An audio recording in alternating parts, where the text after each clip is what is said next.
A lot of people got the Messiah, the Master coming back as this guy who's going to love everybody and rapture everybody off to heaven. That's not true. That's not the teaching of the Bible. The Bible says, that he does judge and make work. All praises to the Father and His Son, the creator of the universe. Yeah, the giver of the laws and commandments, crucified for the sins of the whole earth. But y'all don't pay him no mind, y'all don't pay him no homage, I ain't tripping on him, y'all don't love him. Y'all too busy worshiping other guys, Christmas, Easter, Valentine, yeah, y'all love sin. And these taxes ain't no help, they done closed up the doors to the kingdom. Matthew 23 and 13, tell me y'all some hypocrites, y'all ain't even getting in the kingdom. And that's real, I've been walking with the word, trying to get to know the word. Another word, I've been reading script. I have come to find out it's a different story when you understand the manuscript. It is false doctrines, all lies. Is it? Like going to heaven when we die. What else? Like eating catfish and pork rinds. That's abomination in the Lord's eyes. You gotta unlearn and relearn everything that you did learn about the Most High God of these scriptures, and you better do it before He return. Cause He ain't coming back to shake hands. Nah, kissing and hugging. No, He coming back to set the record straight. Come on, He coming back to pass judgment. Yeah, cause He ain't coming back to shake hands. He ain't kissing and hugging. No, He coming back to clear the controversy. He coming back to pass judgment. 7 trumpets, 7 vows. Right after Jacob see his trouble, it's coming. He said the whole world gon' bow. Whether you hate him or you love him, it's coming. Got a war, you ain't keeping His commandments, you gon' perish when He come back with His army and the sword. All judgment has been handed down to Him from the Father, and the title has been given Lord of all lords. You've been worshiping in vain though, cause you don't really know Him like you claim so. At the day of judgment, He gon' tell you He don't know you either. And to the lake of fires, where you gon' go? All you heathens and you Edomites. Yeah, Babylon gon' die that night. Talk a takeover, full overthrow. The man of sin, he gon' burn slow. What you know about blood up to the horse's bridle? He gon' call all the fowls of the earth to come feast on the dead bodies, laying every word. You can read it, you been sinning, you ain't gon' be spared. I've been reading, you should get prepared. Yeah, I've been reading, baby, you should be scared. If you thinking the Messiah is a white boy with blue eyes and blonde hair, that's deception at its highest. He gon' judge you with the highest when you kick against the laws and the commandments. That's the covenant, I'm standing on it. 10 toes down, ain't no use in playing on it. You gotta unlearn and relearn everything that you did learn about the Most High God of these scriptures, and you better do it before He return. Cause He ain't coming back to shake hands. Nah, kissing and hugging. No, He coming back to set the record straight. A lot of people got the Messiah, the Master coming back as this guy who's going to love everybody and rapture everybody off to heaven. That's not true. That's not the teaching of the Bible. The Bible says, that He does judge and make work. They will start reading books, and they will realize that the world is so much bigger than the world they live in now. They will never be content to be a slave again. And whatever you do, don't ever let a slave read the Bible. That's the magnitude of reading. They will start reading books, and they will realize that the world is so much bigger than the world they live in now. They will never be content to be a slave again. And whatever you do, don't ever let a slave read the Bible. That's the magnitude of reading. They will start reading books, and they will read. It is the most corrupt nation that I have ever covered. I've been there 25 years ago, and I've been there as recently as last year. Fine. So what? 35 years old. That's what that nation is. Now here's America, 226 years old. You love democracy? But there in Africa, you're trying to force these people into a system of government that you just have accepted. 30 years ago, black folk got the right to vote. You're not in any moral position to tell anybody how corrupt they are. You should be quiet and let those of us who know our people go there and help them get out of that condition. But America should keep her mouth shut wherever there's a corrupt regime, as much hell as America has raised on the earth. No, I will not allow America, or you, Mr. Wallace, to condemn them as the most corrupt nation on earth when you have spilled the blood of human beings. Has Nigeria dropped an atomic bomb and killed people in Hiroshima and Nagasaki? Have they killed off millions of Native Americans? How dare dare you put yourself in that position as a moral judge? I think you should keep quiet. Because with that much blood on America's hands, you have no right to speak. I will speak because I don't have that blood on my hand. Yes, there's corruption there. Yes, there's mismanagement of resources. Yes, there is abuse. There's abuse in every nation on earth, including this one. So let's not play holy to moralize on them. Let's help them. I'm not moralizing. I'm asking a question and I got an answer. Why would you put it as the most corrupt regime in the world? That doesn't make sense. Can you think of one more corrupt? Yeah, I'm living in one. I'm living in one. All praises to our Elohim, the God of our fathers, Abraham, Isaac, and Jacob. I praise him for his son, Yeshua, the Savior of the house of Israel. 10,000 and over. I know he has never lost to anyone or anything. Yeshua's undefeated. They beat him on the road to Gethsemane. He was our savior, but they treated him like an enemy. Cash lost for his garments, couldn't break his extremities. As it was written in the Psalms and the prophecies. Yeah, they dragged him through the city, gave him a thorn for crime. Mocked him and laughed at him, tried breaking him down, but he pushed him in pain. He didn't make a mumbling sound. Some whipped him so bad his blood saturated the ground. Then he was nailed to a tree, they stretched out both of his hands. His side was open, that's where the soldier weapon was rammed. At any time he could have called down a legion to kill him. Just to hop about the chariots and murder them niggas. Darkness filled the skies, then the earth shook in its pain. The temple veil was torn, it was ripped into twain. Roman soldiers were trembling, gripping their weapons in shame. Still nobody understood the power contained in his name. He said it was finished, took his last breath, gave up the ghost and proceeded to go down in death. Even the tomb knew Yahweh wasn't done yet. He knew his purpose and he played it like a clarinet. U-N-D-E-F-E-A-T-E-D, Yeshua undefeated. U-N-D-E-F-E-A-T-E-D, Yeshua undefeated. They laid him in Joseph Parra tomb and filled up the grave. The guards patrolled 24/7, sure that he stayed. The guilty scattered like roaches when they running from raid. Afraid of the words he spoke and the promises made. 3 days the world was in silence, our people overwhelmed with doubt. Hell threw a party thinking they can count him out.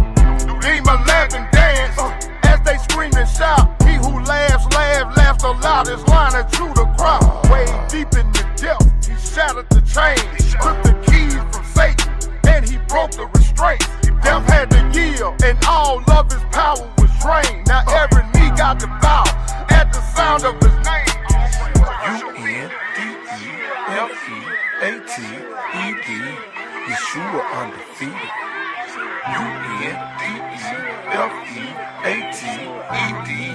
Yeshua undefeated. U-N-D-E-F-E-A-T-E-D, Yeshua undefeated.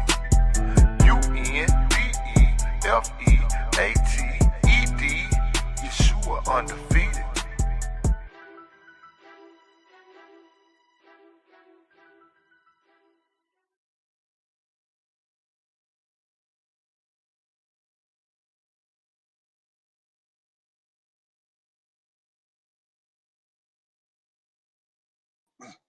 Hey, family, shalom, shalom. It's your brother Mikael J. Israel, along with his brother Tuvaya. We in the building. We want to say Shabbat shalom, even though Shabbat, it is sundown where I'm at, but it's still sun up, wasn't too weird. So Shabbat shalom, family. We love y'all.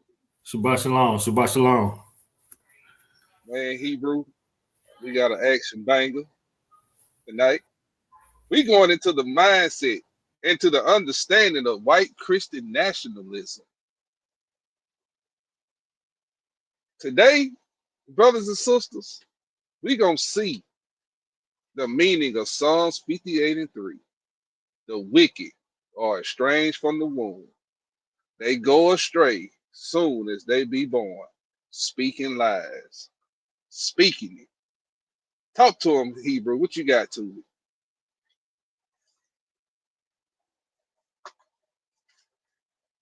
All right.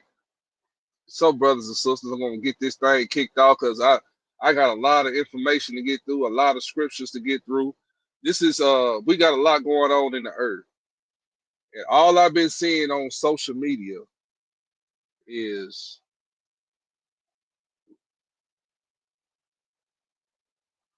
these folks they just done went back they just went crazy. They been crazy. They done went past insanity. Past it, brothers and sisters. So my job is, as a watchman on the wall, is to show you how they thinking and why they thinking the way they're thinking. Because they was born, they was taught to speak these lies. We gonna show it to you. We gonna show it to you tonight. I got 2 videos and a whole bunch of scripts for you to understand when you go out there in the workforce, when you go out there to the grocery store, wherever it is you going out there amongst these folks. You need to be on your P's and Q's, brothers and sisters. And shalom to everybody in the chat. Excuse my manners. Shalom to everybody in the chat. Let me see who I got. Sister Brenda Hill, Sister Shadari, we got Warriors. That's all I see right now. That's all I see right now. It's okay. So, brothers and sisters, I'm gonna get right into it. Right into it. Let me make sure it's sharing. Okay, we sharing. This is going into Whyte Christian National. This is what it stands for. This is what they believe. We're gonna get into it. There's a lot of people don't know. Our people don't of our community don't know these terms and what their core beliefs and characteristics are too. So we're gonna get into this. White Christian nationalism is a political ideology that merges as a specific a specific type of white Christian identity with American civic life. Adherents believe that the U.S. was founded as a Christian nation for white, native-born Americans, and that its laws and institutions should be based on a conservative Protestant ideals. This ideology is distinct from traditional patriotism and Christianity. The white, in the turn, emphasizes its frequent overlap with white supremacy and ethnocentralism. Okay, ethnocentralism, as well as a historical roots in promoting racial heresies. That word right there. Hierarchies. Look that up, Hebrew. That ethnocentrism. Ethnocentrism. All right, got you, Hebrew. Let me get it. I'm supposed to pull it up. Okay, let me do it this way. Hold on, family.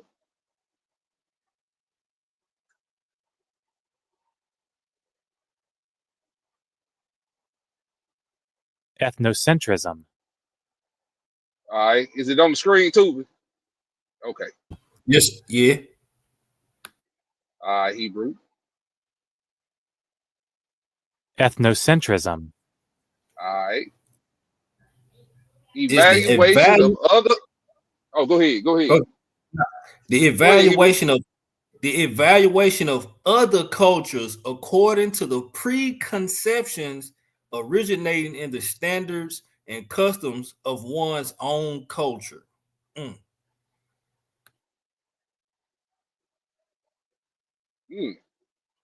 It's being, whatever that is, that word. We're gonna look at this. Is it being racist?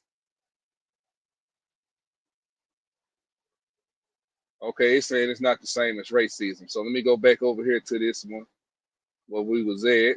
All right, good looking out, Tubi. So core beliefs and characteristics. Fusion of identities. White Christian nationalism fuses American identity with a white Christian culture suggesting that true Americans are white and Christian. Nostalgia, and grievance. This worldwide view, this worldview, often includes a sense of grievance and nostalgia for a mystic past when Christians held unquestioned dominance. Adherents believe that the nation's decline is caused by non-whites, non-Christians, and immigrants. Ain't that what we see today in their mainstream news? This is what they talk about. Trump now believe, all of them Christian nationalists believe that this nation's decline is caused by who? Non-whites. This is why you see them deporting immigrants. This is why you see them coming down on our community, the black community, and the homosexual community. All right. Policy preferences. Research shows a correlation between adherence to white Christian nationalism and specific political goals, including opposition to immigration, interracial marriage, and civil rights for LGBTQ plus people. So you see, this is what they believe. They have an opposition to what? Immigration, interracial marriage. Do y'all remember when Indiana, we played that video, Indiana is finna push a law within their state that it would be no more interracial marriages. Y'all remember that? Y'all remember that video? All right. So you see the stuff they pushing down our throat. This is nothing more than going back to the 60s, the 50s, the 40s, the 1900s, and the 1800s. These people are going, this is what they mean by make America great again, or make America white again. Let me put it that way. Support for abortion bans, efforts to erode the separation of church and state, support the authoritarian control and increased punishment for federal crimes, pushing to Christianize public schools, relationship with violence. Hey, Tuba, help me out with the word. I can't say the word. Anyway, this word right here, family. It's authoritarianism. Thank you, Hebrew. The ideology has been linked to anti-democratic and authoritarian impulse. Researchers have documented its presence among participants, y'all forgiven, at the U.S. Capitol insurrection on January 6, 2021, and it is associated with the readiness to resort to violence to save the country. Strategic versus identity. Some scholars view its political strategy used to mobilize specific audience, while others note it is increasingly embraced as an identity. Historical context, deep roots. The ideology roots trace back to the 17th century with the Puritan theologians who developed a promised land narrative that saw American Christians as a new chosen people. Now, I have heard them say, I don't know if you had heard it too, but I had heard them say, I'm talking about the other people, right? White folks, they the chosen people. We even got some over there in the land saying they the chosen people. You know what I'm saying? Yeah, that's what that's what the Mormons believe, that they the chosen people. Mm-hmm. Evolution of racial components. The racial element involved over time using religious justification for slavery by linking it to a supposed curse of Ham. Have we heard that before? All of this, see, brothers and sisters, the Most High is putting this out here. He is identifying these people core beliefs. This is their core belief. They think we come from Ham. Matter of fact, let me pull this up. So it's our job as teachers or just podcasters, or whatever you want to call yourself, Let me pull this up.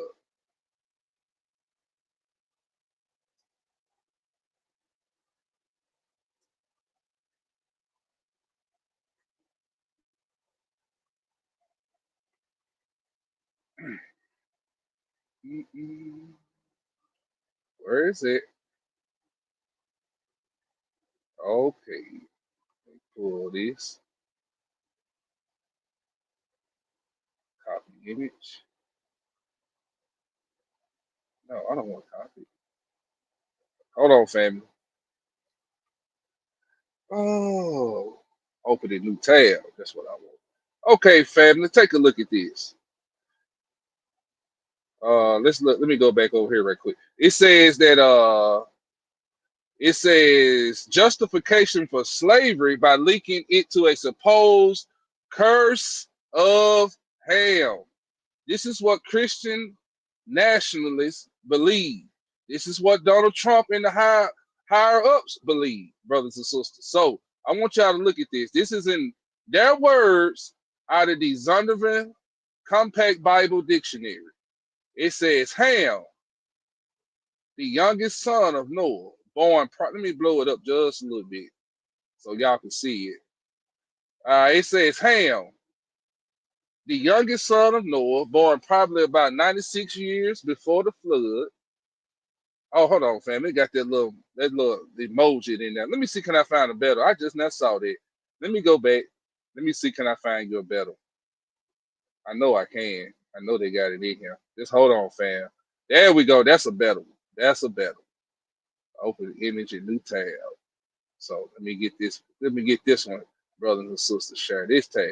Now that's better. This comes out of the Zondervan Bible Dictionary. This is what they believe. This is what white Christian scholars that wrote this compact Bible dictionary. This is what they put in there about us. Now we just heard that Christian nationalists said they believe in slavery because we are the curse of Ham. We just saw that, right? So look at this. Look at this definition. The youngest son of Noah, born probably about 96 years before the flood, and one of the 8 persons to live through the flood. He became the progenitor of the dark races, but not the Negroes, but the Egyptians, Ethiopians, Libyans, and Canaanites. Okay, so you get the idea. Y'all see that? So we didn't come from Ham, but when you don't know the history or where to look to get the right answers, brothers and sisters, they will fool you with that. Because for a long time, I believed a lot that we was cursed from Ham until the Most High opened my eyes. So we see that we didn't come from Ham. Negroes came from the line of Shem. You got anything to me? No, not on that. That's pretty clear and concise. Yeah. Just had to put that out there, Hebrew. Okay, brothers and sisters, that's what I want to read. Yeah, that's it. So, brothers and sisters, let's go to the video. Let's go to the video. Now, I'm going to use the pastor last. He was on the Roland Martin show because he said a lot of good things. That goes back into the scripture. The wicked are estranged from the womb. Soon as they be born, speaking lies. I'm going to show you that these people was raised in their churches. But I want to get to the violent side of the Christian nationalists. So let me get this guy. Hold on, I got to stop sharing so the audio can share. Hold on, family. Hey, Yedadiah. Yedadiah, you want to come up, Hebrew? You can come up. Let me put the link out here in the chat. Talk to him right quick, too. Let me get this brother hooked up.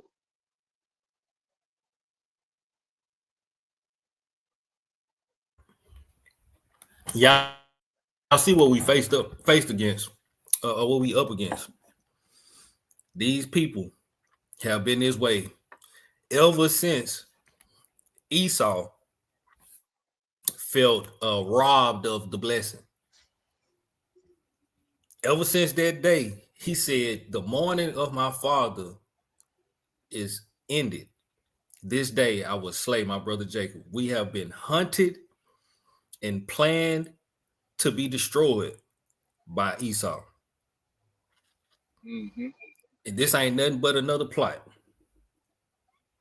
This ain't nothing but another plot. They know who the chosen people are. They read the same Right. Bible that you read. Go ahead, Hebrew. All right. Let me get this on the screen.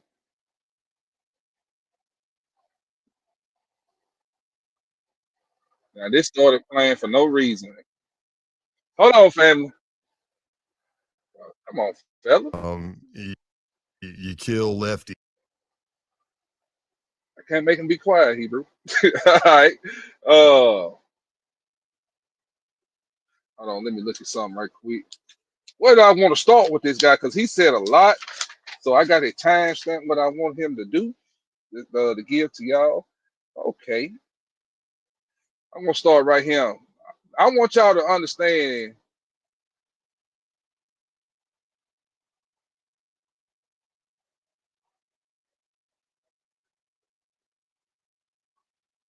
the opioid epidemic. But I want y'all, but it's something in here I want y'all to hear. And then we're going to get right to the incel of the whole thing. But all these incels that's in the United States that a lot of our people don't know about. But I want you to listen how he was in Tennessee. He's an FBI agent. He's retired now. And he retired last year. But I want you to understand what was going on in the state of Tennessee, as well across America, brothers and sisters. I want y'all to listen to this brother. Here we go.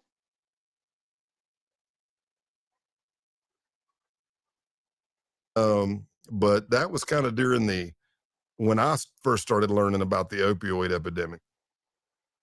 Because even though it was a public corruption case, I started befriending all these people who were friends of the cops, reportedly bad cops, and I was buying pills and stuff off of them, and they started calling me the Marlboro Man because I was selling purportedly stolen cigarettes, kind of thing.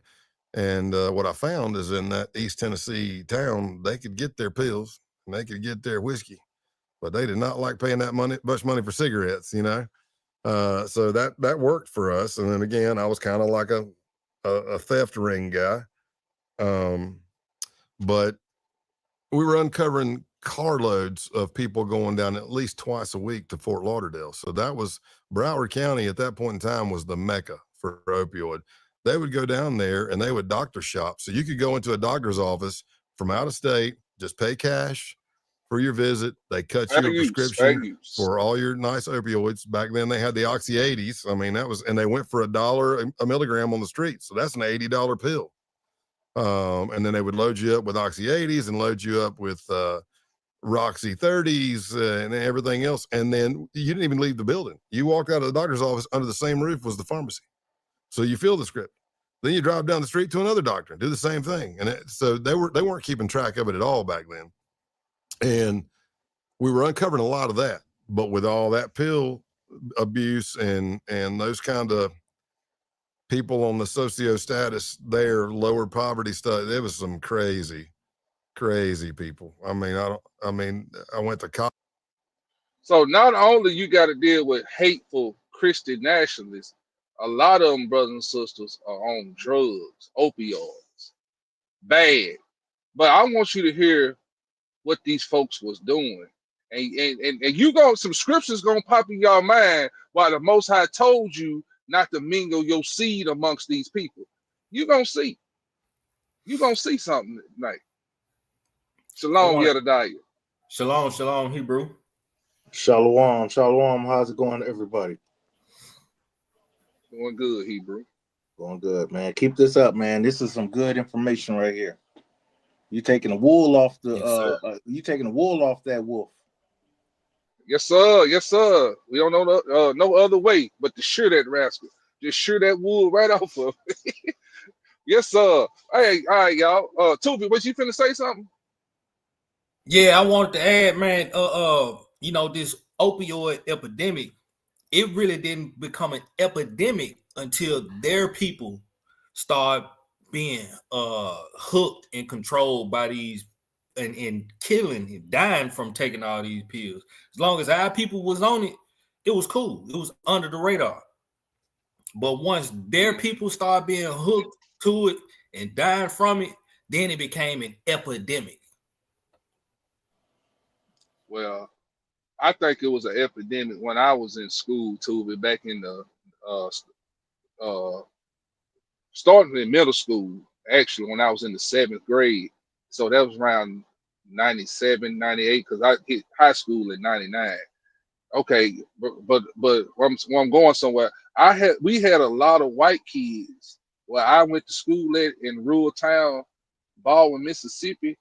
They was on opioids and was overdosing, killing themselves, Hebrew. I think it's been an epidemic since the 90s, Hebrew. That's just because I remember, you know what I'm saying? Yeah, Well, well, remember, I'm from Memphis. I didn't grow up around too many white folk. Well, I ain't had no choice, Hebrew.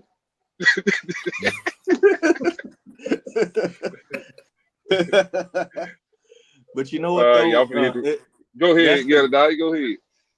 The thing is, which is hilarious, right? So they, these people are so dead, DEAD, set on destroying us, but they follow everything that we do, like to the T. So it's amazing to see these people act like it's a surprise when they want to get down like we apparently, the lowest of us got down. You know what I'm saying? So it's I don't know. They are, that old song, Destruction, they headed for self-destruction. That wasn't just for us, that was for them. I rest my case. Shalom, brother Amos. I see you, Yahuwah's Kingdom. Shalom, Hebrew. I gotta give you a call, Hebrew. We ain't talked in a while. I want to call you here. All right, y'all. Let's hit this play button. I want y'all to listen. Listen now. Not only you dealing with Christian nationalists that hate your black behind, but a lot of them on opioids. But I want you to listen to the behavior of these heathens. Cockfights, which was kind of something that's been there forever. That's kind of what they do, but it's a slippery slope, right? You got a cockfight going on. You see cop cars there, and you're like, well, it's illegal, but it's cockfighting. You go, but it's illegal. And they go, yeah, but I mean, we've been doing this our whole lives. And you're like, okay, but what about all the people dealing pills and cocaine right here in front of the cop? And then I went in there and asked for a beer, and they're like, oh, we don't serve beer. That's illegal. And I'm like, I laughed. I think I offended the lady. I'm like, yeah, you're worried about a liquor license? You're fighting animals here, and there's cocaine and pills all in the parking lot. I can go get that if I want it. I was just wanting a beer, I'll bring my own next time. Christian nationalists on opioids fighting animals. Now, when Michael Vick fought animals, he had to go do 7 years? Is that right? That's correct. Like Mike Vick did 7 years? Yeah. You see, what's that script? They hold themselves not guilty. See, they can go out here and fight chickens and dogs in the rural countryside of America because that's what they do. I grew up around it. I know what he's saying is true about Southerners. But anyway, let me keep going. But yeah, there was some. Some of it is very, very sad because you get old guys with pills and you get young girls addicted, and the stuff that's being done for an addiction is just, it's terrible. It's sad. But that case went pretty good. And then we got a constable that was dirty. Heck, he sold me cocaine. Hey, Scott, come here in the bathroom. I'm like, what do you want me to come to the bathroom for? You want some of this? I'm like, you're a constable. What are you selling me cocaine for? All right, yeah, I'll buy it. And then another dirty cop. But it kind of fell through from getting where we wanted it to because some of the players, and by players, I mean like the dirty constable, when he went to recruit the other cops who had been reportedly being dirty, he came in too big. scared them off kind of thing. Or maybe they're not dirty. I couldn't prove it. There's an awful lot of smoke there, not to be a fire, but just saying. But that's the problem with a lot of those cases. You interview somebody, they go, I know for a fact Scott Payne's dirty. Well, how do you know? Well, because my cousin's sister's brother is dating this girl, and her son saw Scott, and I'm like, that's not good enough. We can't indict somebody for that. We need more. And that's kind of what happened. But yeah, there were all kinds of characters in the book. I'll tell the listeners that some of it's pretty graphic, but it's true. I mean, you got like the Johnny Two Fingers guy who lost his fingers. Everybody in town knows he lost his fingers because he was having sex with a donkey, and I guess the donkey didn't like it, reached back and bit 2 of his fingers off. Y'all see what's going on? These are your Christian nationalists having sex with animals. Oh, we're going to expose it tonight, brothers and sisters. Y'all got anything? The donkey reached back and bit his fingers off.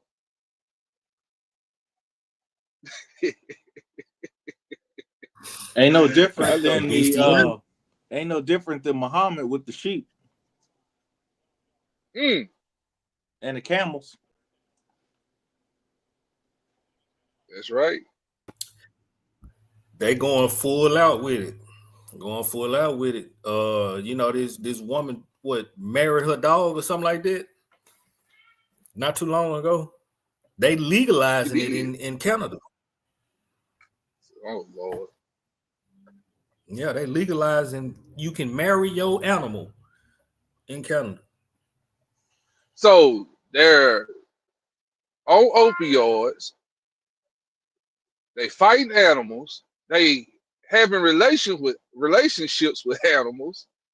This is what goes on. But I'm showing y'all the savagery in these type of individuals, brothers and sisters. That's my whole goal is to expose this to you and show you what you're dealing with. You're not dealing with human beings. No. Eliyahu, I'm finna send the link, Hebrew. Forgive me, Hebrew. Let me get this video. Yet he still lives in town. You know what I mean? I'm like, so everybody knows that's how he lost his 2 fingers. They're like, yeah. And I go, and he knows that everybody knows that's why he lost his 2 fingers. And they're like, yeah. And I go, and you still live here? Why would you not move? Make up it was a wood shop story or something, man. But yeah, that's crazy stuff. But that was a full time. I ended up getting a house up there. So okay, I'm gonna go to the next part. So you see, I had to show you the behavior of the heathen, the savagery of the heathens. But they want to sit up here and talk junk on us, the true people of the Most High God, like we the savages and the animals. Who's the animal now? Because the Most High said he was going to use their own people to tell on themselves. And that's what we seeing in this hour. Y'all got anything? Well, I mean, yeah. What's the old quote? He who conquers can adjust history. So, that's the one thing about it. They can make themselves look like what they want to be because they have. I don't know how to say it, but you know what I'm saying? Is like they can make up however they want because they create the curriculum for it. Right. I see what you're saying. They make the rules for the curriculum. Right. This I just say this ain't nothing but fallen angel activity. You read in the book of Joshua where the fallen angels sinned against animals. That's exactly what these heathens is doing. They sinning against everybody, including the animals. Right. So you see what I'm saying now, don't you, Psalms 91? When we was on the prayer line, I said, I broke down to them, this is what they mean by one small step for man and one giant leap for mankind. These people are not like us. That goes back to what Tubi was just telling y'all about these people mixing their blood with these fallen angels. It's still going on today. These people ain't not like us. They are not like us. But okay, family. I want to get y'all here because we got a lot of information to get through. I want to get y'all here. Now, this is what's going on around you with these people. Now we're finna get to the grit.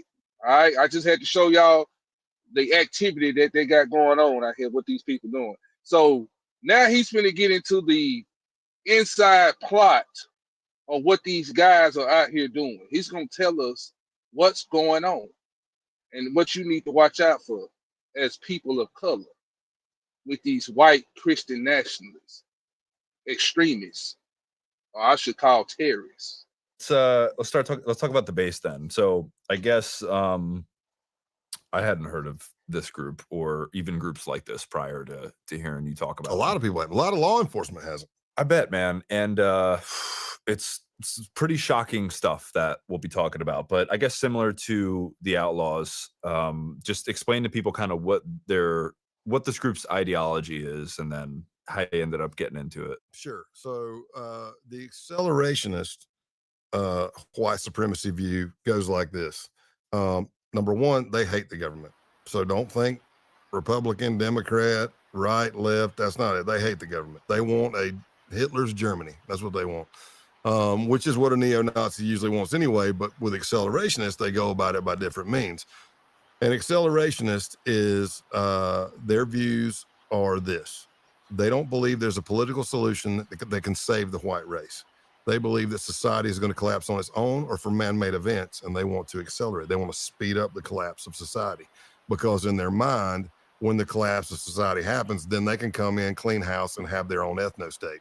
That may not necessarily mean the entire United States, but I can tell you that when I was in the base, my cell, CELL, was looking at property. My cell and the Maryland cell were looking at property in the Appalachian Mountains.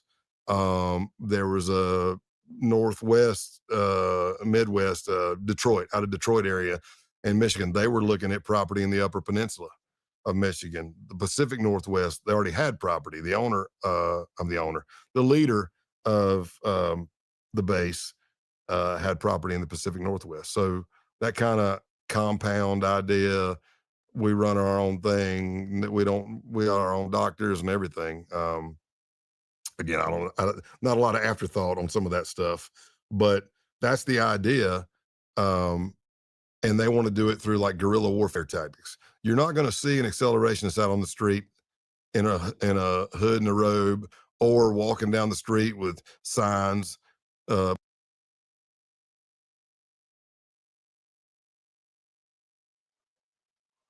Shalom, Eliyahu. Shalom, Hebrew. Hey, shalom, man. Peace and blessings to you. Peace and blessings to you. I'm listening. I don't know if I'm going to be on here to real want to make a move, so I'm trying to get it streamed to my Facebook page right now. Shalom, brother. Here. So you heard what he said. You're not going to see them like you traditionally used to see them with white robes, brothers and sisters. Listen to what this man telling you. He's telling you what they're trying to do.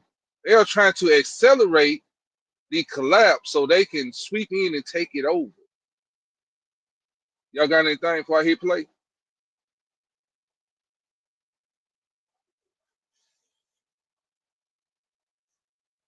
All right. Hey, real quick. That's giving you creating the problem and the solution, huh? That's right. That's what they give all you. All chaos. Mm-hmm. Let me create the problem, then I'm gonna offer you the solution. So you ain't gonna have no other choice but to take it because they have already set it up that way. But go ahead, please. Protesting and yelling racial slurs. They don't want to do that. They believe, number one, that makes them a mark, lets everybody know who they are, and it does no good. What they believe is, let's do guerrilla warfare tactics. Let's do small attacks like we take out a power plant or power grid. We take out a water system by poisoning it. Y'all see what they doing? They ain't out there in the open. They are in the shadows. Guess what happened in Mississippi a couple of days ago, brothers and sisters? The 911 grid went down. You couldn't hit 911. Somebody, wink, wink, went and cut the fiber cables. Hey, Who out also, the? Go go ahead, ahead. I'm Hebrew. sorry. No, Go ahead. also, Go ahead. did y'all hear what happened at the power plant in California? What happened? I ain't hear about Man, that. they said that there was likely an attack. And I'm looking for more information, but there was most likely an attack on the power plant in California. It was on fire. Oh, so you see, y'all remember those processing food plants was burning down mysteriously? See, now everything's starting to make sense. Them trains that derailed in Ohio, that caused that mess up there, poison no folks. See, these people have been behind the scenes doing stuff, and you heard him poisoning water supplies. This is what those white supremacists are doing behind the scenes where you can't see them. They're creating the problem to come in with the solution. Y'all got anything? Hey, Yeti, that was back in 2013 or 2014 or something like that, right? Okay, I'm looking now. I guess it was like February 2025. Okay, it's a battery power plant. I thought it was something. Okay, so I got my days mixed up. I'm sorry about that. I was about to say they attacked PG&E, and I know why. Them energy prices is extremely ridiculous. Mm-hmm. What did one of the refineries out in California, like Chevron refinery? Yeah, that's what I thought. Somewhere out there, El Segundo. Yeah. Yeah, it's today. That's what it is. Okay. Mm-hmm. Yeah. So that's a major power plant right there. Yeah, that's what most of the gas stem from in California. Okay. And they said an explosion had to cause that. It was jet fuel. Oh, for jet fuel production unit. Okay, so they trying to stop a lot of things, jet fuel and all that other stuff. But keep it going. I'm sorry. And out here, they trying to pass a bill to where there's no more gas cars. They want everybody in an electric car. Wow, I didn't know that. Boy, that California something else. Yeah, that California bullshit right there.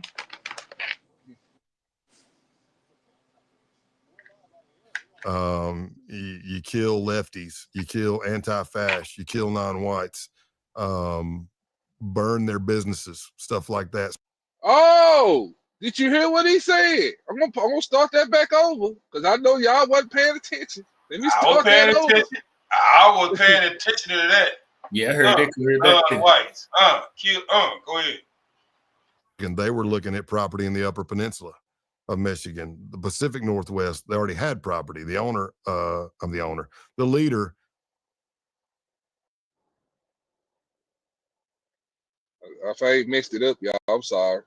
Protesting and yelling racial slurs. They don't want to do that. They believe, number one, that makes them a mark, lets everybody know who they are, and it does no good. What they believe is, let's do guerrilla warfare tactics. Let's do small attacks, like we take out a power plant or power grid. We take out a water system by poisoning it.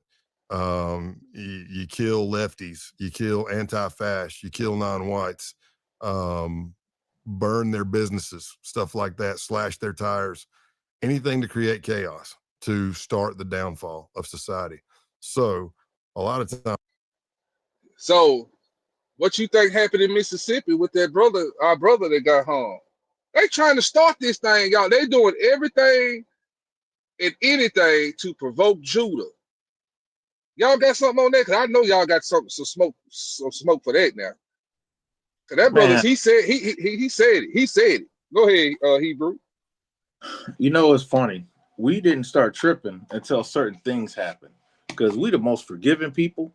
Because the amount of stuff they are even at all in that at all. They said, man, some of the stuff that we've been through, we should have been tore things up. But the only time we did anything was during Rodney King. It was doing that brother up in Minnesota. But there's not too many times we act a fool over something. So they don't know. They're perplexed about what makes us tick. Let me grab this this verse in Second Ezra 16 and 70. Go ahead. This is what they trying to do. This is what they trying to incite, right? For there shall be in every place and in the next cities a great insurrection upon those that fear the Most High. They look up the word insurrection.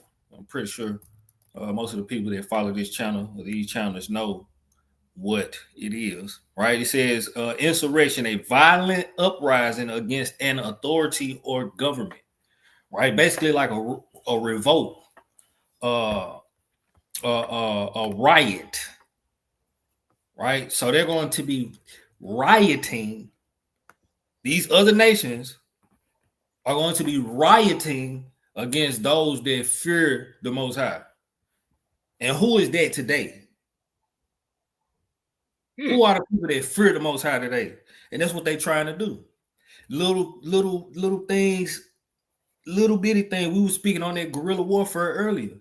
That's a guerrilla warfare tactic. Mm-hmm. All right, let me go ahead right after this. White Christian nationalist is assassinated. Let's go ahead and take one of their people out so they can get out on the streets and protest. Then while they out there protesting, we can snipe them from the roof or walk through the crowd and stab some of them in the side where they don't know who hit them. That's right. And a lot of things is coming back to my mind. You remember the George Floyd protest? Mysteriously, a crate of bricks showed up. Somebody put a pallet of bricks out there for them to throw. Right. I remember that. Right. It was them. It was them that was doing it. Okay, brothers and sisters. I've been preaching. Tuvi been preaching. Eliyahu, we bang out of that second Ezra chapter 15 and 16 because this brother just read that script, that great insurrection. They call themselves what? The insurrectionists. Go ahead, Tuvi. Nah, yeah, you got the floor, Hebrew. Yeah, anybody got something to say? Because I'm telling you, man, these scriptures, this prophecy is leaping off the pages of the Bible and the Apocrypha, which is part of the Bible. Remember that white boy that was walking around with that rifle just shooting people?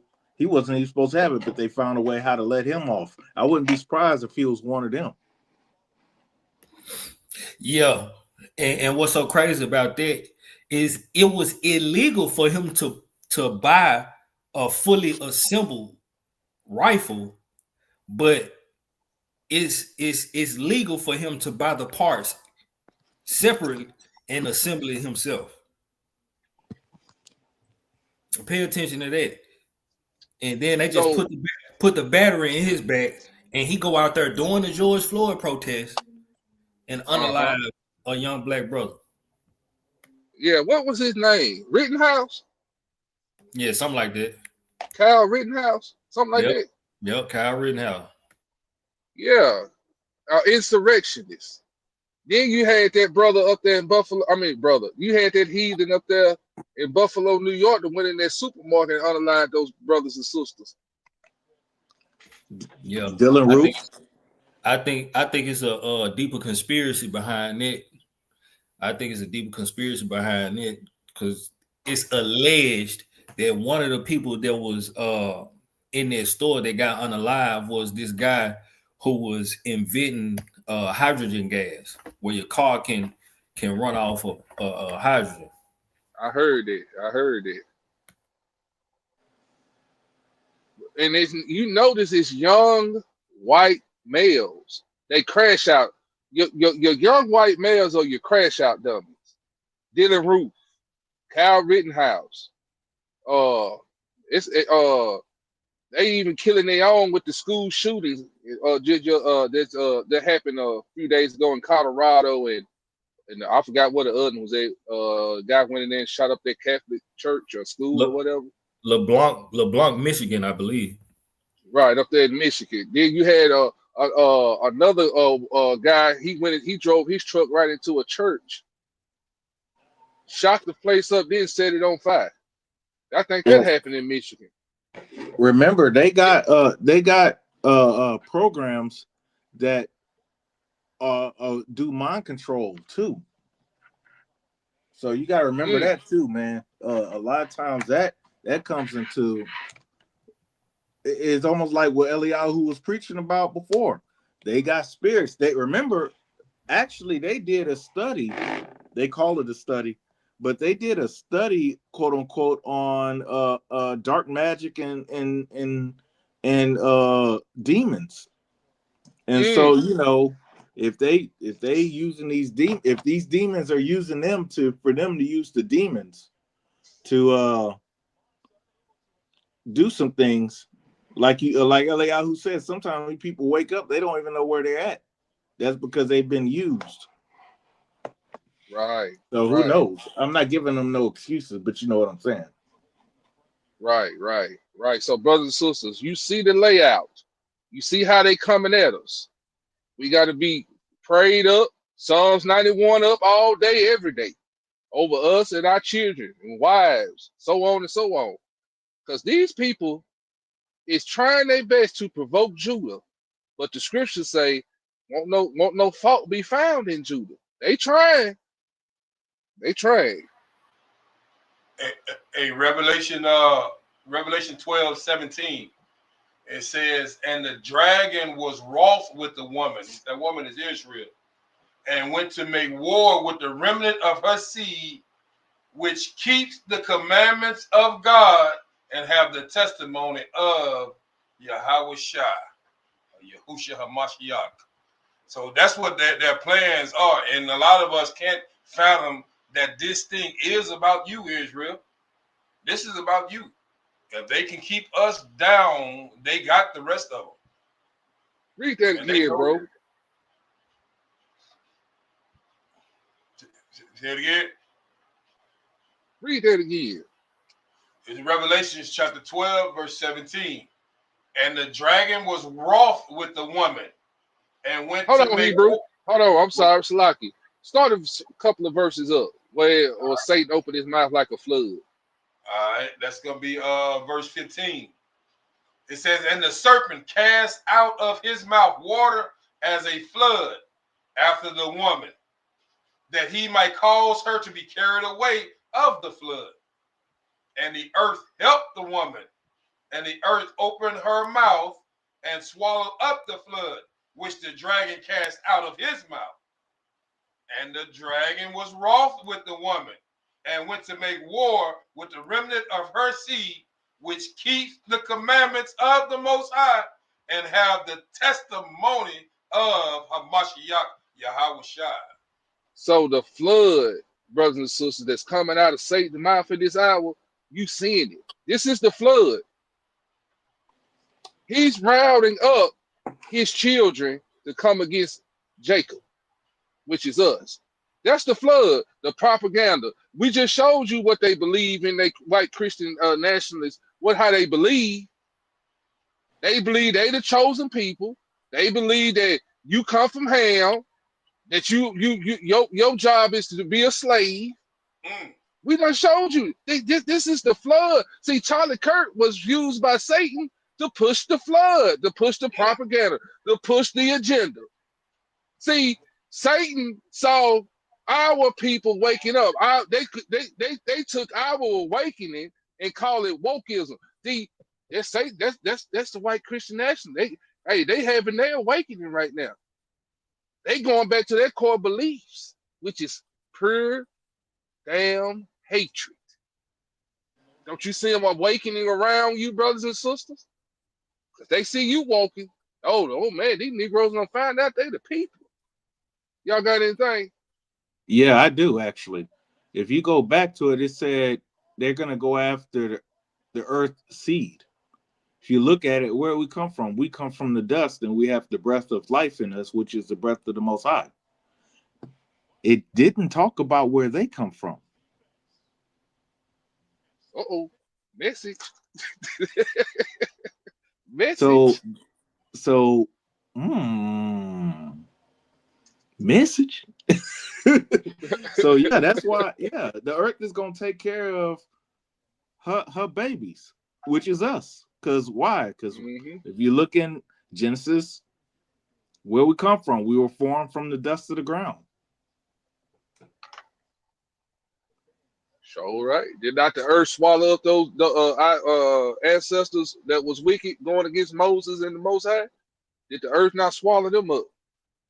It's gonna be it's got to be some supernatural things that take place in this earth, brothers and sisters, because that's why Paul said our weapons are not. How you say that, Tubi? I don't want to butcher it. Our weapons are not carnal. Right. We gonna understand that. Go ahead, Tubi. Go ahead. You finna say something? I just thought of something. Remember all these earthquakes, and they said earthquakes in diverse places? That's it right there. Right. Sorry about that. I didn't mean to interrupt, but it just popped in my head. Oh, you good, Hebrew? Ooh, you good? That's good. Good. This is 2 Corinthians 10:4. Let's read weapons that. of our Let's warfare. read that to the people. All right. Matter of fact, I gotta pee. Go pee. You don't have to remember. You don't have to tell me you got a potty. Okay, just go get on the potty. Yeah. I love you too. I'm gonna start at verse 3. 2 Corinthians 10 and verse 3 says, "For though we walk in the flesh, we do not war after the flesh. For the weapons of our warfare are not carnal, but mighty through Yah to the pulling down of strongholds." The weapons of our warfare, brothers and sisters, are not carnal. This is why Paul said we war not with flesh and blood, brothers and sisters. Their warfare, the enemy, these white supremacists, these Christian nationalists, their warfare is carnal because they got guns. You heard what this man said. They got guns, 50 caliber. They got camouflage. They got all this stuff. You seen them even with a pickup truck with a 50 cal mounted on the back of it. We showed that in a video. They got all type of stuff. But our weapons of warfare are not what? Carnal. It's gonna be some supernatural things that take place.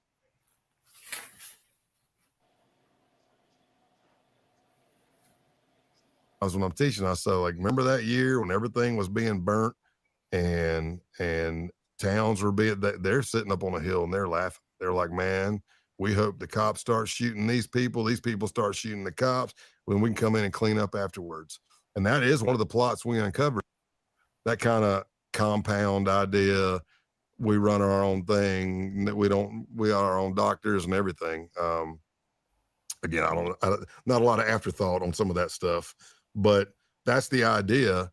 And they want to do it through like guerrilla warfare tactics. You're not going to see an accelerationist out on the street in a hood and a robe, or walking down the street with signs protesting and yelling racial slurs. They don't want to do that. They believe, number one, that makes them a mark, lets everybody know who they are, and it does no good. What they believe is, let's do guerrilla warfare tactics. Let's do small attacks, like we take out a power plant or power grid. We take out a water system by poisoning it.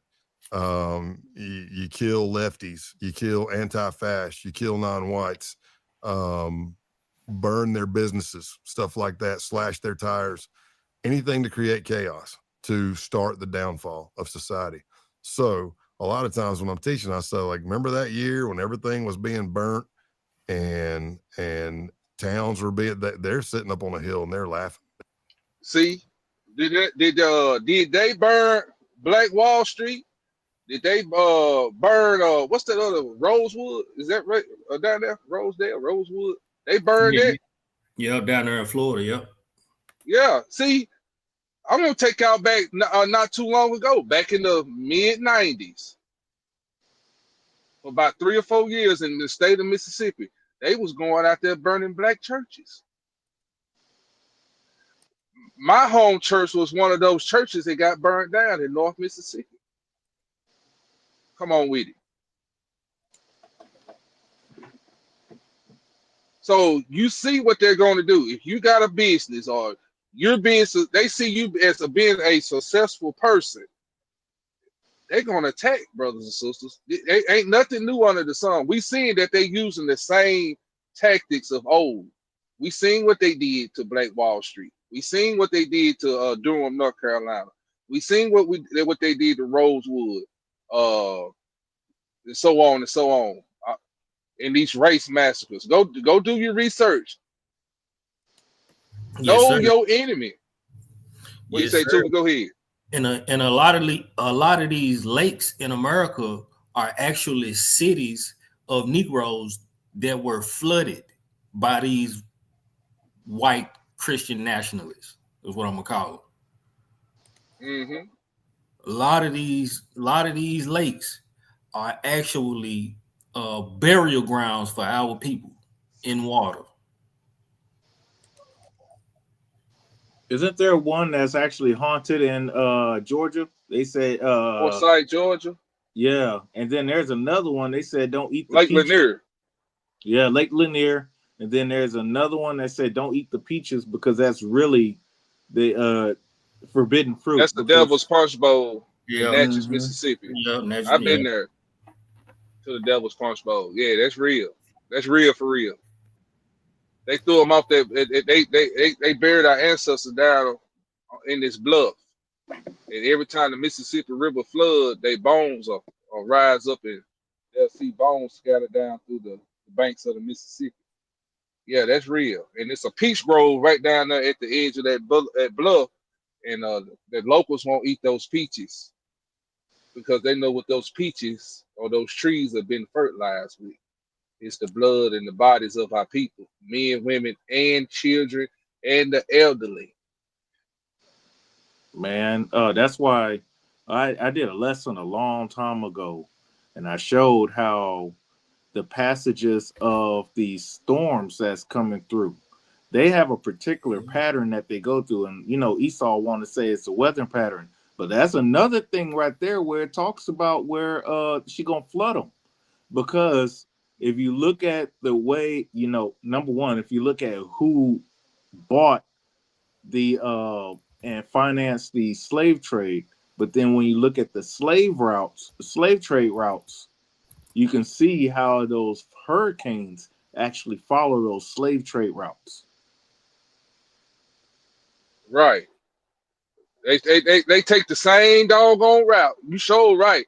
Some might veer off down toward Puerto Rico, Brazil, and all that. Some might veer up toward the Gulf, going up toward Louisiana and Mississippi, Alabama. Then some of them go right up that coastline, the East Coastline. I'm talking about right up it. Where they dropped them off, that hurricane go right up that shoreline or the eastern seaboard. Sure will. And that wave or that cloud starts off the west coast of Africa.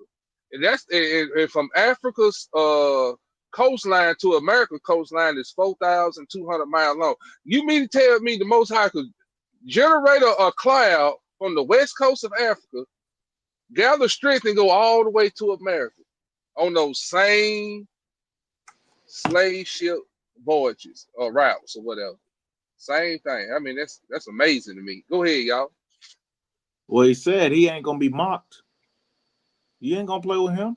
So he gonna show you exactly what you're doing. He is a God of justice and righteousness. Mm-hmm. That's why we don't need to be playing with him at all, especially us as people, especially those who know us in the DNA form through our ancestors. When we really listen to ourselves and understand, and I say it like that because I'm trying to be careful. I don't want to say through the ancestors, but how do we know how to cook and we know how to season it just right? That's in the DNA. So we have common sense. We just choose sin. I digress. Oh yeah, you good, Hebrew? You got anything, Tuba?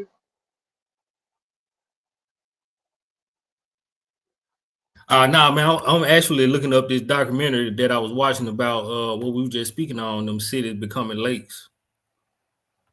Okay. I'm gonna share it in what you say, Hebrew?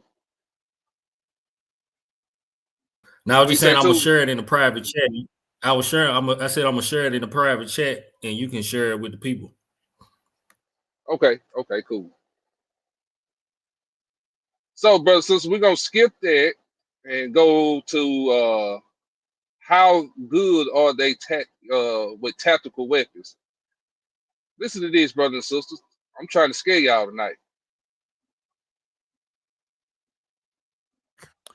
Damn, dude. Yeah, I'm just thinking about like, and you you trained with them to, I guess, make these propaganda videos, but also like build yourselves up skill wise. And I'm just like, I'll tell you what I'm thinking. There's like former tier 1 operators that are teaching CQB on freaking Patreon these days. Like, how good were they like tactically? And well, the first time I met them face to face, and I got checked face to face, and they almost found the tracker. Like in the first 2 to 3 minutes, they almost found the tracker on my truck. I was like, "What the heck?" Another little scary moment.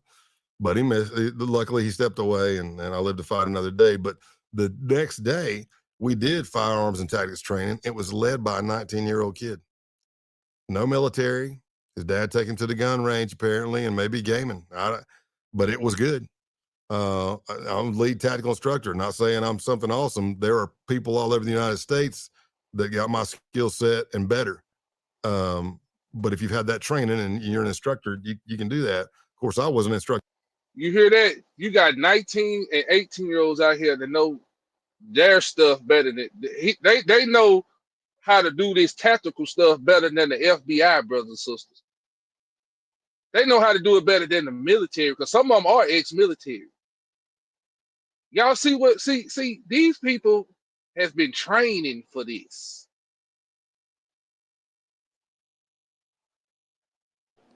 Brother, when I let them teach me, I'm not gonna. Wait, Hebrew, go ahead. Brother, when I tell you they all in the military, they all go in the military. It's a good old boy system. I mean, I'm telling you, they and I promise they spend more time trying to get people locked up and in prison. I'm talking about us. As soon as you walk in, I'm telling you, these heathens deserve hell the way they treat us in the military. I digress, but yeah, they all in there.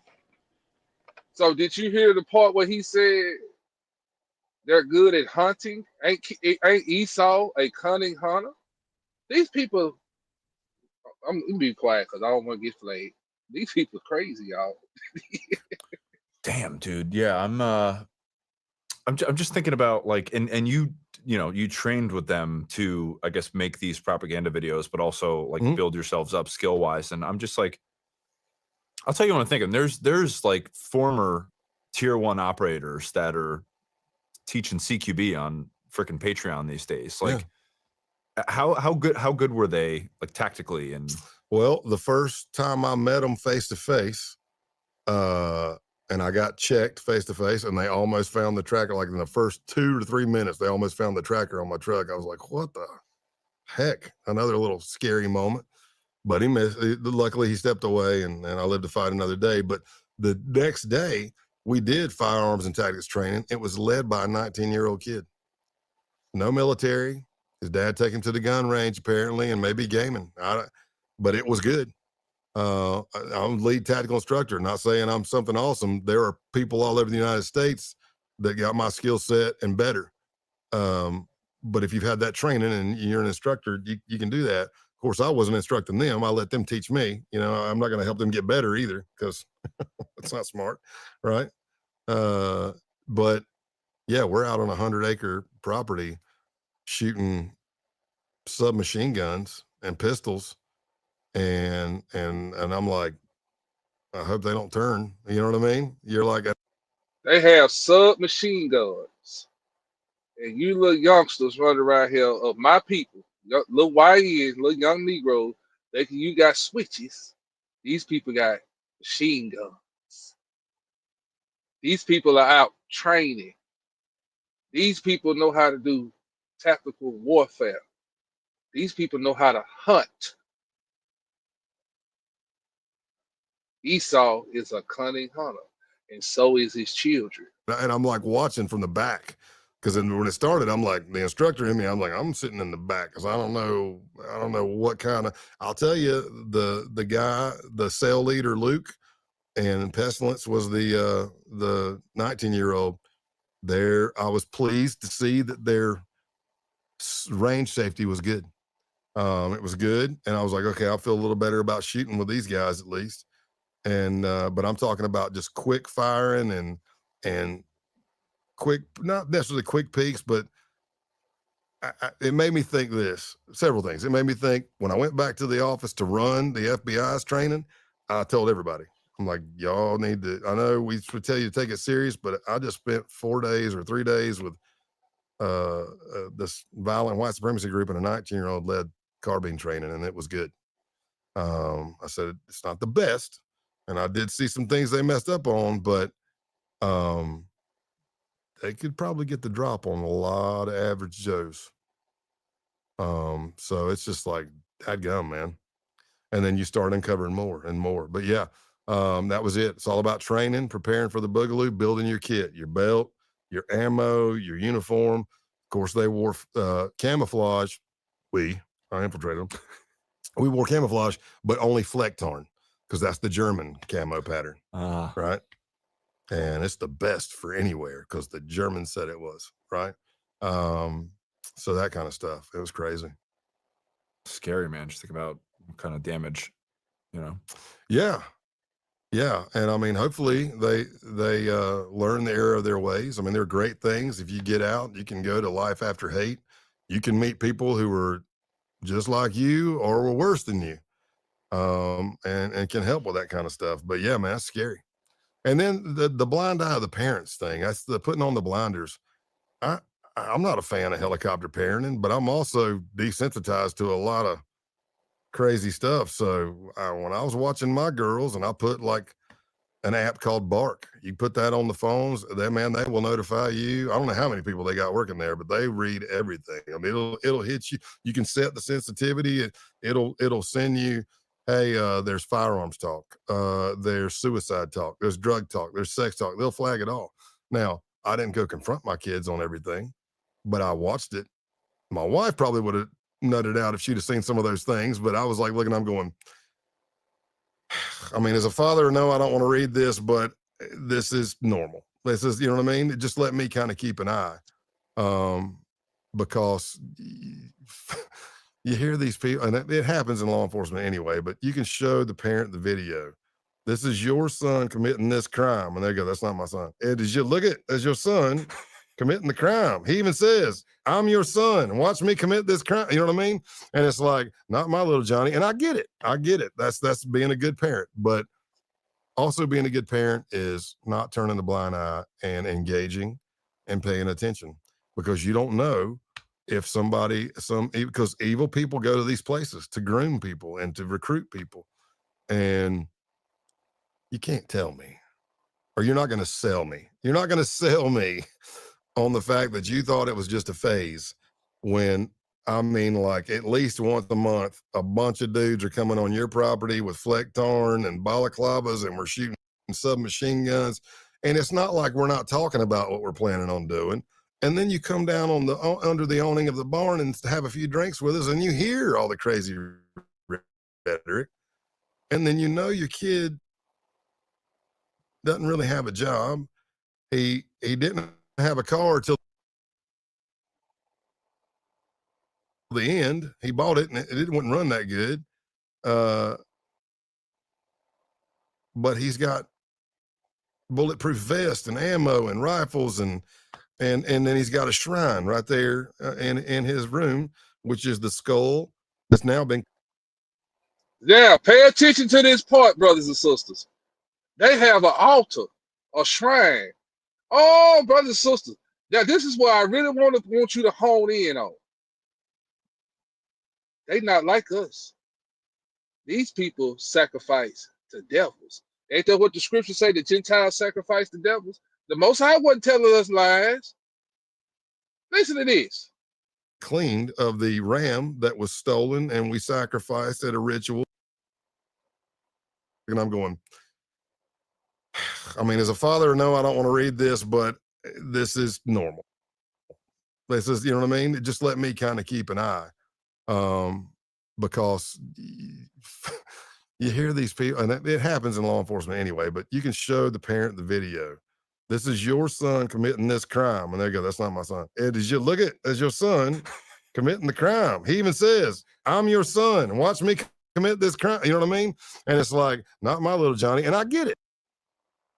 I get it. That's being a good parent. But also being a good parent is not turning a blind eye and engaging and paying attention, because you don't know if because evil people go to these places to groom people and to recruit people. And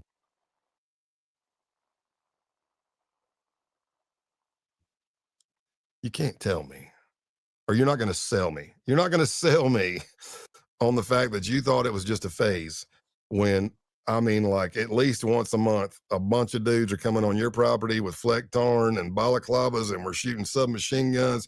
And it's not like we're not talking about what we're planning on doing.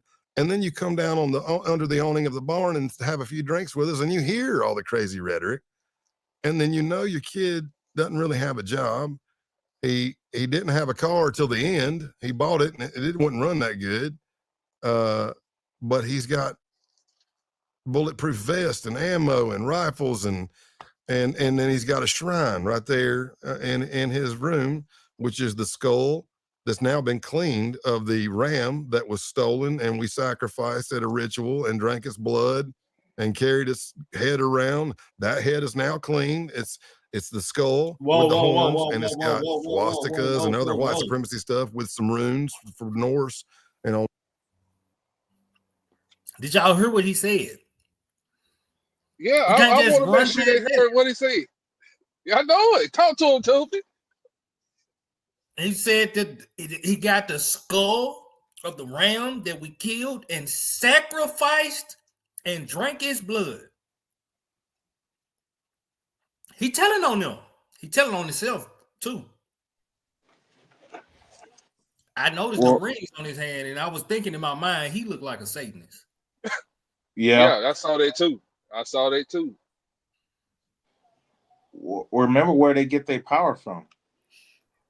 Because it sure enough ain't gonna be the Most High that's gonna give them that power. So of course they're gonna bow their heads to idols and to false gods and try to get them demons to run through them. Because look, the way Jake be clowning them online with running, jumping, all the other stuff, they gotta recruit these spirits to help give them some kind of help.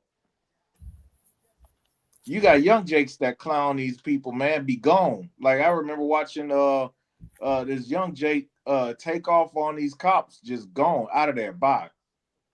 They couldn't pursue them. So, that's what they're gonna have to do. Somebody get me 1 Corinthians 18 through 21. 1 Corinthians chapter 10, 18 through 21. Hold on. You want me to get it, or you got it too? Yeah, get it for me if you don't mind, bro. Let me get my stuff. Hold on. 1 Corinthians.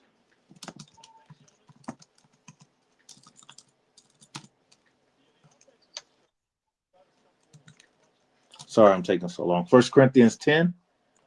Yes, sir. 1 Corinthians 10, 18 through 21. All right. What was that first one again? I'm sorry. First 18 through 21. Okay. 1 Corinthians 10, 18 through 21. Okay, got you. Behold, Israel after the flesh, which not they which eat of the sacrifices, partakers of the altar. What say I then? That the idol is anything, or that which is offered and sacrificed to idols is anything? But I say that the things which the Gentiles sacrifice, they sacrifice to devils and not to God. And I would not that ye should have fellowship with devils. Ye cannot drink up the cup of the Lord and the cup of devils. You cannot be partakers of the Lord's table and the table of devils. How do we see? That's why. Yeah, that's it, Hebrew. That's it. But I want to stop at verse 21. I appreciate you, Hebrew. So you see that. This is why the Most High don't want us to fellowship with these folks, because they sacrifice the devils. You just heard that, man. They got a shrine or an altar with a ram skull, and they drink his blood, and so on and so on. These are your Christian white nationalists. This is what you up against. Devils. Hey, Did I I want say to something read. wrong? No, sir. Okay. I Go ahead, want to Too. read something. I'm gonna show. I'm gonna put this book on the screen. I want to read something out of this book right here. Hold on, Hebrew. Let me put you on the big layout so they can see that book. They might want to order. It's Go called ahead. The Biggest Secret: The Book That Will Change the World. Right. Mm-hmm. Check this out. This on page 294. If you order the book, it's on page 294, talking about Satan's children. Right? It says the black magic rituals we know as Satanisms are the modern expression of the rituals and human sacrifice in ancient Babylon and the brotherhood infiltrated societies of the Sumerian, Phoenician, Hittite, Egyptian, Canaanite, and Akkadian peoples, among many others across the world. It has been a seamless procession through history of the same rituals to the same deities, and this remains of fundamental importance to the initiates of the brotherhood today. My use of the term Satanism has nothing to do with the Christian version of Satan. I use it only to describe a system of ritual sacrifice and torture, which, staggering as it may seem to most people, is commonplace all over the world today. Satanism is just another name for the worship of a highly destructive negative force, which has been given endless names over the centuries: Nimrod, Baal, Moloch, or Molech, Set, the devil, Lucifer. There is no end to them. Satanism perverts everything positive in the same way that the Nazis took a positive symbol, the swastika, and turned it around to symbolize the negative. This is why Satanists invert the pentagram and why they use black to symbolize the darkness, hence their black mass. But they also reverse the symbolism of white, and that it is a powerfully negative color to them. The satanic networks, under the name of their various deities, were created by the Babylonian Brotherhood to serve their needs. We have seen on account, check this out, we have seen that the accounts of the Watchers and their offspring, the Nephilim, include references to their blood drinking activities.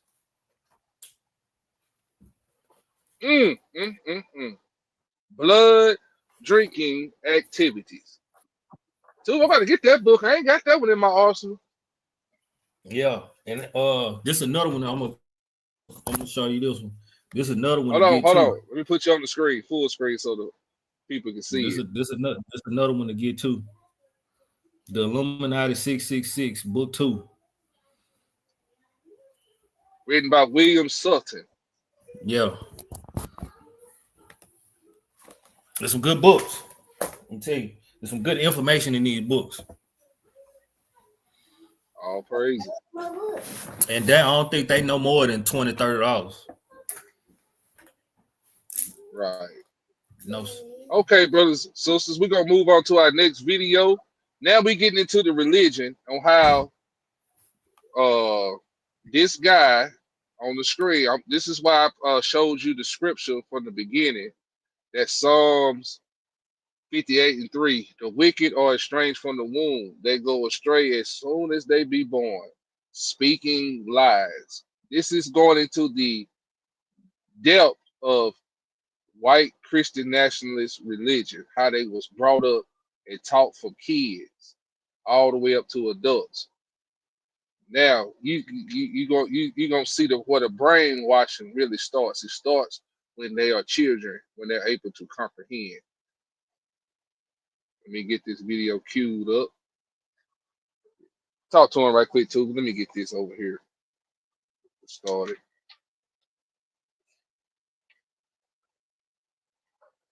7:25. You want to talk to the people? Say shalom. We'll get out. Scatter. Can y'all hear that? Nah, I think you still got. I can't hear nothing. Pastor, you still got me on the full screen too. I can hear it now. Oh, I do. Oh, okay, my bad. You're looking at it too. All right. Here we go. So you could hear it though, right, Tubi? Yeah, I heard it. Okay, here we go, family. Here we go. I got my undergrad from Jerry Falwell's University, Liberty University. So I am a product of someone who has been raised and conditioned to see the world in a particular way. And then over the years, I begin to evolve, grow up. My own consciousness began to expand. I began to encounter real human beings that were different than me. And in that process, I began to realize that a lot of what I was raised to believe and what I was raised to see Jesus as did not match what I was encountering in the world around me. And it didn't match what I was encountering when I read the scriptures itself, from the prophets in the Old Testament all the way through to this revolutionary, subversive Jesus, all the way through to the book of Revelation, where John of Patmos is writing some of the most subversive literature in the context of the first century Roman Empire that has ever been written. And when you read those things, as a person like me who has given their life to the way of Jesus, studied the scriptures, I graduated from Candler School of Theology, so I've been educated from people who saw this long before I did. But your eyes begin to open up, you begin to expand, and you begin to realize, oh my God, especially me, I have a social intersection that is crucial to be able to speak to my own family members. Sometimes you need to disturb the family text feed. Sometimes there needs to be some conflict, and everybody, seems to be uncomfortable around conflict. But one of the things I've learned is conflict sometimes is the doorway. It is the path that can actually lead us to greater transformation. I watched Texas Congressman Troy Niels say in a congressional hearing that if Charlie Kirk was living in biblical era, he would have been the 13th disciple. I saw the Cardinal Dolan of New York say, he was like the Apostle Paul. He was a saint, and he just made people uncomfortable. But you read what Charlie Kirk said, and you read direct quotes. And what's been amazing is to watch people say, even some black folks say, they said these things about him, and I went back and I listened to what he actually said, and it's been taken out of context, and you didn't understand the nuance, and so you was just the people, y'all are pushing this sort of stuff, and I'm sitting there going, do you act like we don't have ears and we don't have eyes and we did not hear exactly what we heard? Yeah, there's no question. I call that, here's the thing, call it whatever you want. Sanitized racism, call it rebranded racism. But as a white male, let me just speak to any other white males that are listening, or white people that are listening in general. We're not fooling anyone, and we're not fooling ourselves. And I know, because I was raised and conditioned to see the world a particular way, I know what my ears are hearing. He was raised that way. The wicked are estranged from the womb, soon as they be born. He was raised to speak this way. This is the gospel according to white Christian nationalists, brother and sister. He used to be one of them. Listen to him. Y'all got anything Hebrew? He said, I know you said in the chat, the 13th disciple or whatever he said. Yeah. He said the actual quote unquote black man said that about what people were saying about Mr. Kirk, that if he were living in those days, he would have been the 13th disciple. Well, that's untrue because there's a specific reason why the Messiah only chose 12. Uh-oh. And this goes into it. Y'all ever heard of this book called the 13th Tribe by Arthur Kessler? Yes, People sir. are saying that for a specific reason. He would have been the 13th disciple. No, there's no 13th tribe, so there wouldn't have been a 13th disciple. That's right. It's 12 disciples, 12 apostles for the 12 tribes of Israel that will sit on 12 thrones judging the 12 tribes. That's right. Ain't no 13th tribe. They made the 13th tribe and placed them over there in the land, and we call them the imposter Jews. That's their way of trying to graft themselves in. Spiritual Israel. Did not it say in Christian nationalism that they the chosen ones? Just say it, Hebrew. Yeah, they chosen to be Revelation 2 and 9 and 3 and 9. That's right. That's right. We're gonna read that here in a minute. Go ahead, let's go. And you can place all the context you want around it. Someone said to me recently, Pastor, he did not say, quote, black women. You're right. He called specifically 4 black women, one of which was Michelle Obama. And these educated black women is who he was talking about. And in the context, it doesn't change. And until we can come to a place where we acknowledge that rebranded, sanitized, polite racism is still racism. And the great Franciscan priest Richard Rohr says it like this. He says, you cannot heal what you do not acknowledge. And this is why it's so imperative when I see things like this administration and Trump and MAGA pushing to remove images of slavery from museums. We're regressing. We're moving backwards. And he knows what he's doing. This administration knows what they're doing. And I'm learning more and more that what this is underneath, what it is white supremacy.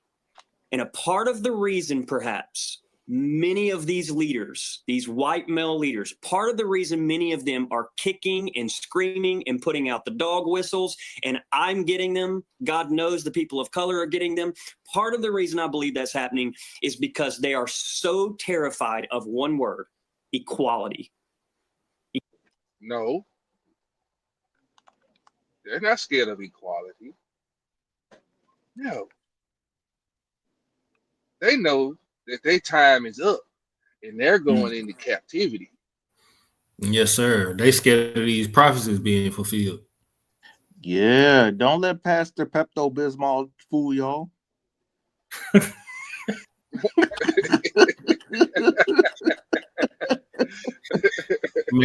man sitting there looking like red dye number 40. Boy, I tell you, old boy look pink over here. Well, yeah, hey. That's Esau. That's Esau children now. You read it, ain't it? So you see, brothers and sisters, we getting right into their religion. He's showing you how he was raised, how he was brought up. He's telling you the dog whistles. He's telling you. He's saying it. It's good too. Before all this happened, we was teaching this stuff. We done taught a lot of lessons, and I think a lot of stuff back then, what we was teaching was going over a few people's head. But it's good now that we got them telling on themselves. And then we can come back and follow up with the scriptures to show you this is what it is. That's right. You heard her say it. It's just like, not saying that, we was prophesying or we are prophets or anything, but it's just like the Messiah said when he said, little children, I have told you these things so that when they come to pass, you will know that I had told you first. You know what I mean? The Most High reveals certain things to certain people so they can bring them out. So when stuff like this happens, they be like, dang, they said this was going to happen. No, the Most High said this was going to happen. And we read in his words the prophecies that will unfold, but sometimes we don't know how they're going to unfold because the prophets used they used examples of what things that was in their time when they were living to explain what would happen in our day. And the Most High reveals things to us in our day, what the prophets were saying and explaining during their time, if that makes sense. Yeah, that make a lot of sense. Well said, Hebrew. I like that. Yeah, well, to get you put that on a t-shirt. All praise. Equality. Yep. And what is equality to us feels like oppression to them. I'm gonna send you my producers will get your address. I want to send you my book, White Fear: How the Browning of America is Making White Folks Lose Their Minds. Hey, and the reason I chose that quick. title, and people there was some TV. See, this is why we gotta watch out of who speaks for us. This man turned this into a whole advertisement when he should have said, and he agreed with him, said, "Oh, this is an issue about equality." No, it isn't. No, this is justice. But you know what? That brother probably don't know who we are. He don't know who he is. So I'm gonna give him that. But that was a good time right there to check him. Like, nah, this ain't about equality, homie. Cause roosters will come home to roost. That's right. He might actually know. He might actually know, but may be part of the Black Boule. And He is. He is. I'll see. Yeah. There it is. Yeah, he part of that. He I think he also one of them Greek. No, he's that too. You're right, Hebrew, and he's not a American foundational Black American that was born here. He's Caribbean. Yeah, but he went to Texas A&M too. That's right. So he a gatekeeper. He's a gatekeeper. He know for the Democrats. Yeah, he know. That's right. I'm just using his content for educational purposes because I want y'all to hear what this pastor was saying about Pepto-Bismol. That's right. To show you how he was raised. To show you that they all been raised this way. This is why in the last day, give me Jeremiah 16, somebody, if y'all don't mind, brother. One of y'all, give me Jeremiah. Let me get there. Which one I want? Jeremiah 16. Let me get there.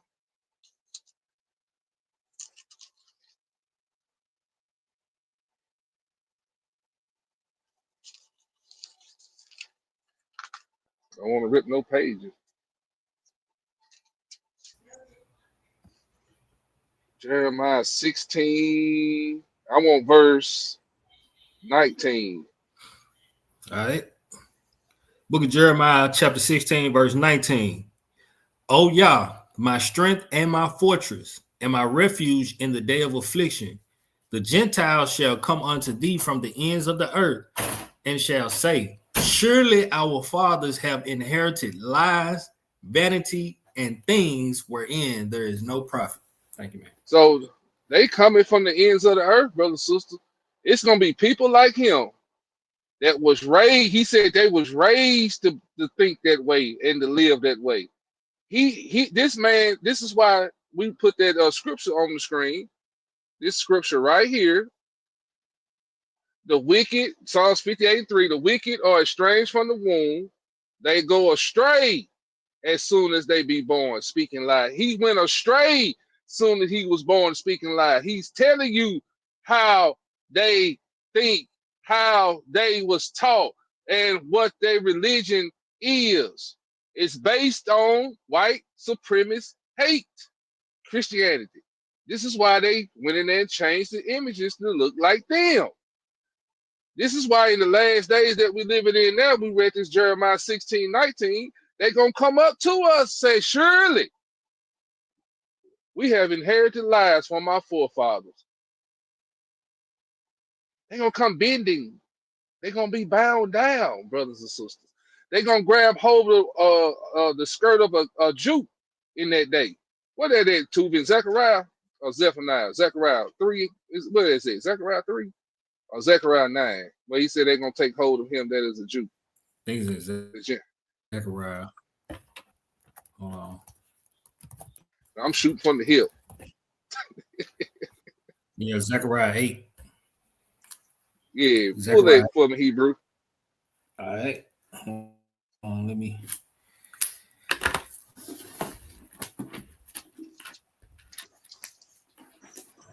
Zechariah 8 and verse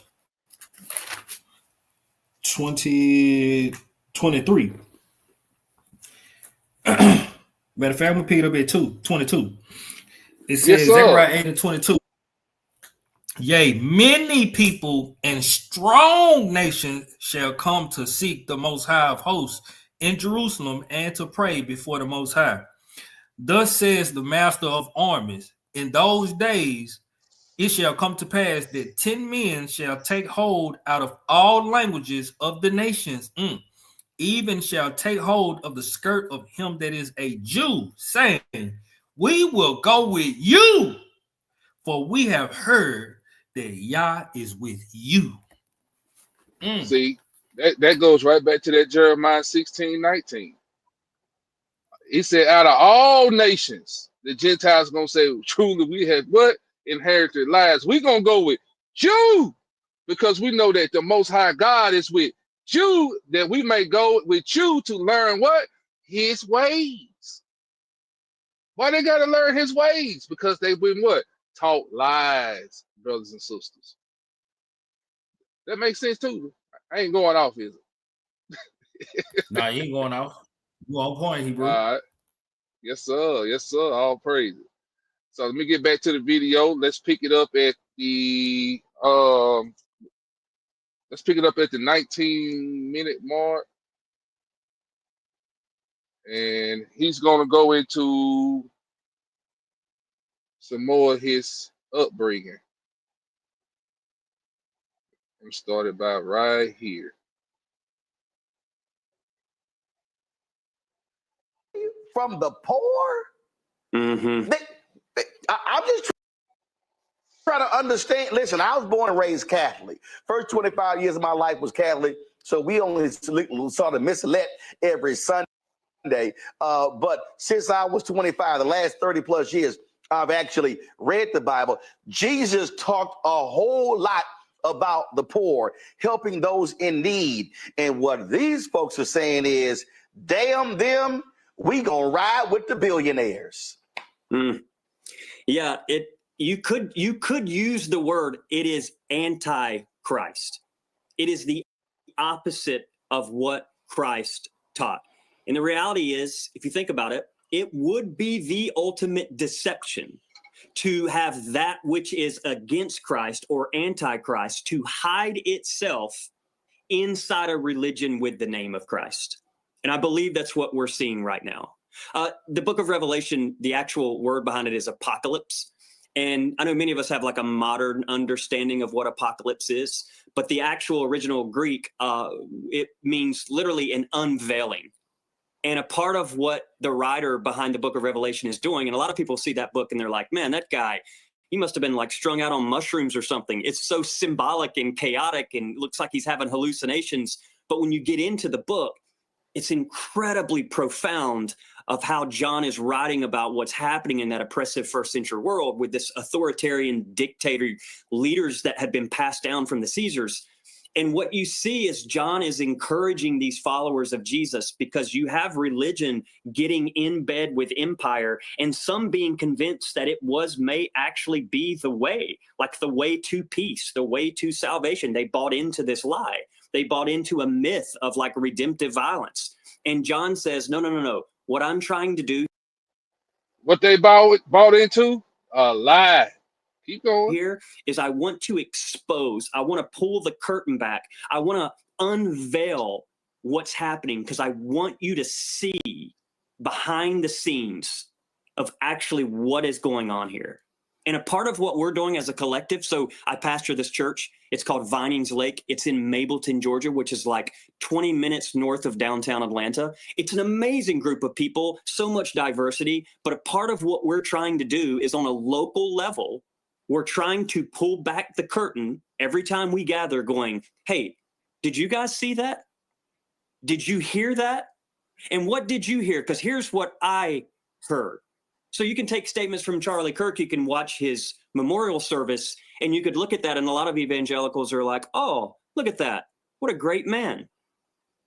And you can also begin to realize this truth, that just because it has the name of Christ doesn't mean it is the way of Christ. And that's what gets a lot of our people tripped up. Just because they stamp Christ's name on it doesn't mean it's of Christ. Just because you put Christ on Halloween doesn't make it righteous. Just because you put Christ on Easter doesn't make it righteous. Because you put Christ on Valentine and everything else you do doesn't make it righteous, brothers and sisters. And this is what trips our brothers and sisters up that of Negro descent that are truly from the 12 tribes of Israel. Y'all got anything if I hit the play?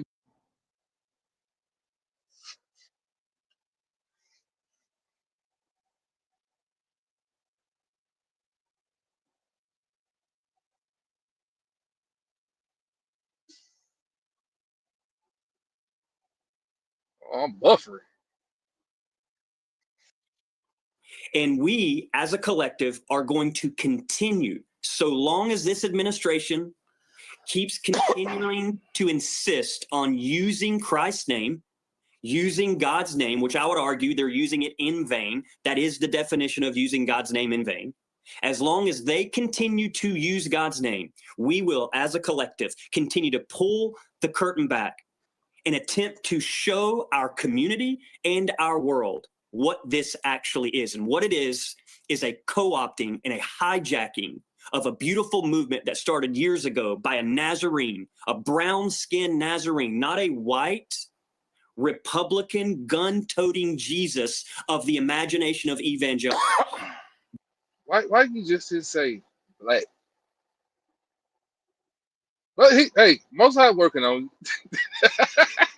just we'll take brown skin. We'll take that. We'll take that. I'm just glad you didn't say Middle Eastern.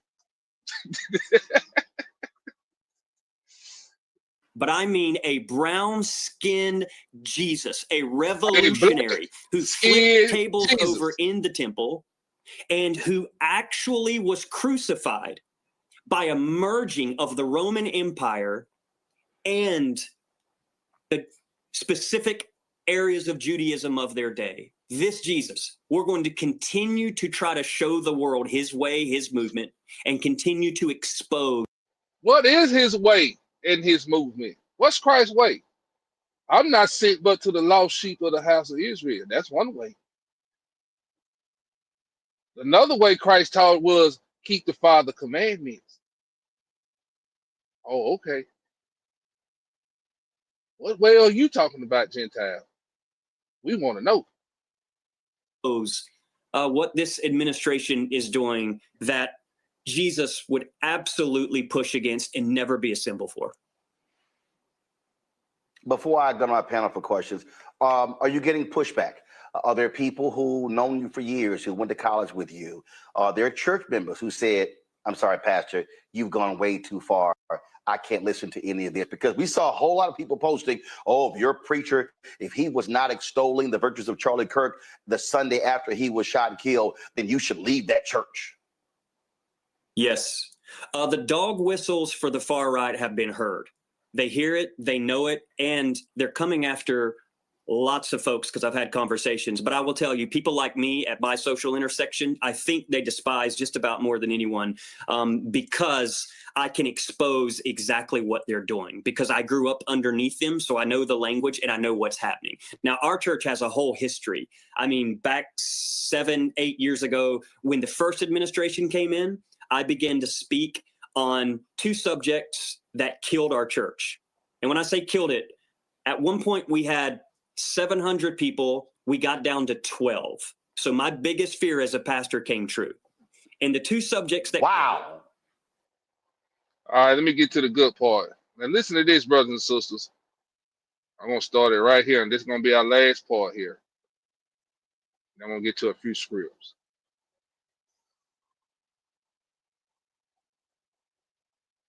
And so much more I'd love to ask you. You know, generational racism, each of us are not born with a racism gene, and yet we have generational racism because environmentally and at home, people who don't look like me are being taught to hate me simply because of the color of my skin. And I agree with everything you've said, but I don't think evangelicals or white Christian nationalists are that dumb. I think they're liars. I think they're lying to themselves, and that they know what you say is so vitally true, but they reject it because of power and the power of racism and the power of wanting to control, to not lose a white privilege that they did not earn, that somehow sharing with people of color in this country means they're giving up something, which they are not. I can agree with everything you say, but then have you thought much about how we change this? I mean, you have such a thoughtful presentation. The truth, it takes courage. You almost lost your church, but based on truth, it's still there, and you're still preaching the message. What are the top three things that need to happen in this country, well, that each of us needs to do to right the ship, if you will, and to take Christ out of white nationalism, or take Christianity out of white nationalism? Yeah, that's a great question. You are not gonna take that out of white nationalism. It's embedded there. This is the other Jesus that Paul was referring to, brothers and sisters. Go there for somebody. Let's go with the, what's it, 1 Corinthians 10. Let me get there. Let me make sure. I'm shooting from the hip. He just said that. You Yeah. notice that Oh, apology, right? Too. yeah. 2 Corinthians 11 and 4.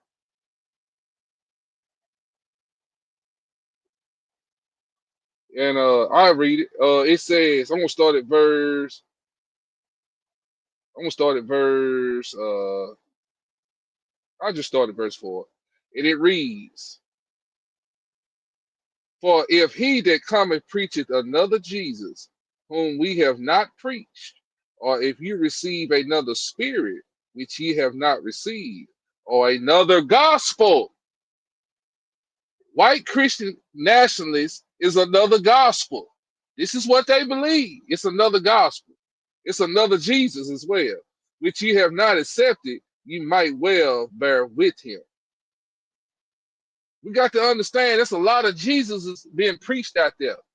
But this is the one, this is the main one that they believe in. This false Messiah, this false image that they made up in their mind, this white Jesus that they serve, which we know Jesus was a Negro. We know Jesus come from the tribe of Judah. We know that the Negro tribes are black. But they came in front of the world with this white image saying, this is your God, this is your Jesus. See, white Christian nationalism started really back during Rome from Constantine. He gonna say that. Watch this. Wonder if maybe the first thing to do is, I don't know, maybe start with ourselves. Part of what I was just saying. I think that's where I began. I had to confront my own demons. I had to confront my own way of being conditioned growing up in the South as a Southern Baptist pastor's kid. There were experiences I had. My father-in-law, for example. You heard what he said? He grew up Southern Baptist. Southern Baptist. Don't this go back to this? Listen to this. All this white Christian nationalism was started by Constantine. There you go. Look at your screen. Look at your screen. He heard what he said. He's a white Southern Baptist. John Smith created the Baptist religion when in 1608. That's during the time of slavery, brothers and sisters. But hold on, I'm gonna go back to the video. Let me get off of this. Let me get back to the Hey, video. and look at that year, right? The alleged slavery, according to their history, started in 1619.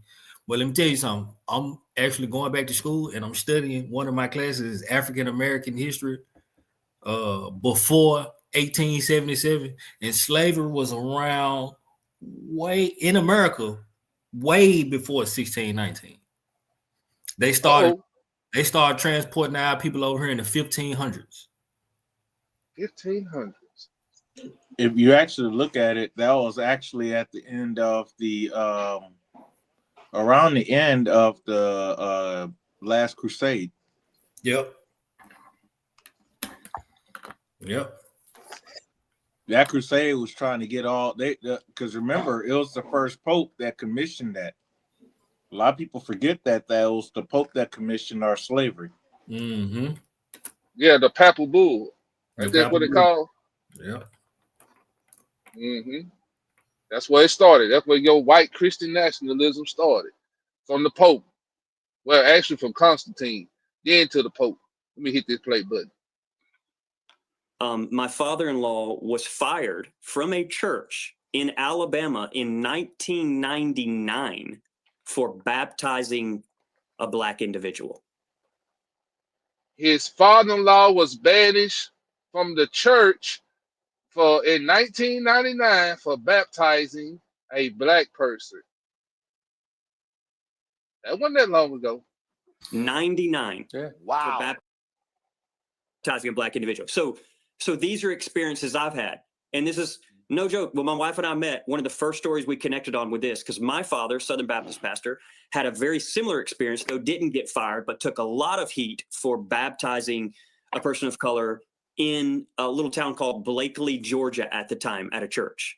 And so we grew up under this environment going, oh, that's interesting. But simultaneously, while you have those experiences, you're being conditioned in a culture that you're not even fully like aware of. And Right. some of these cultures, it can be.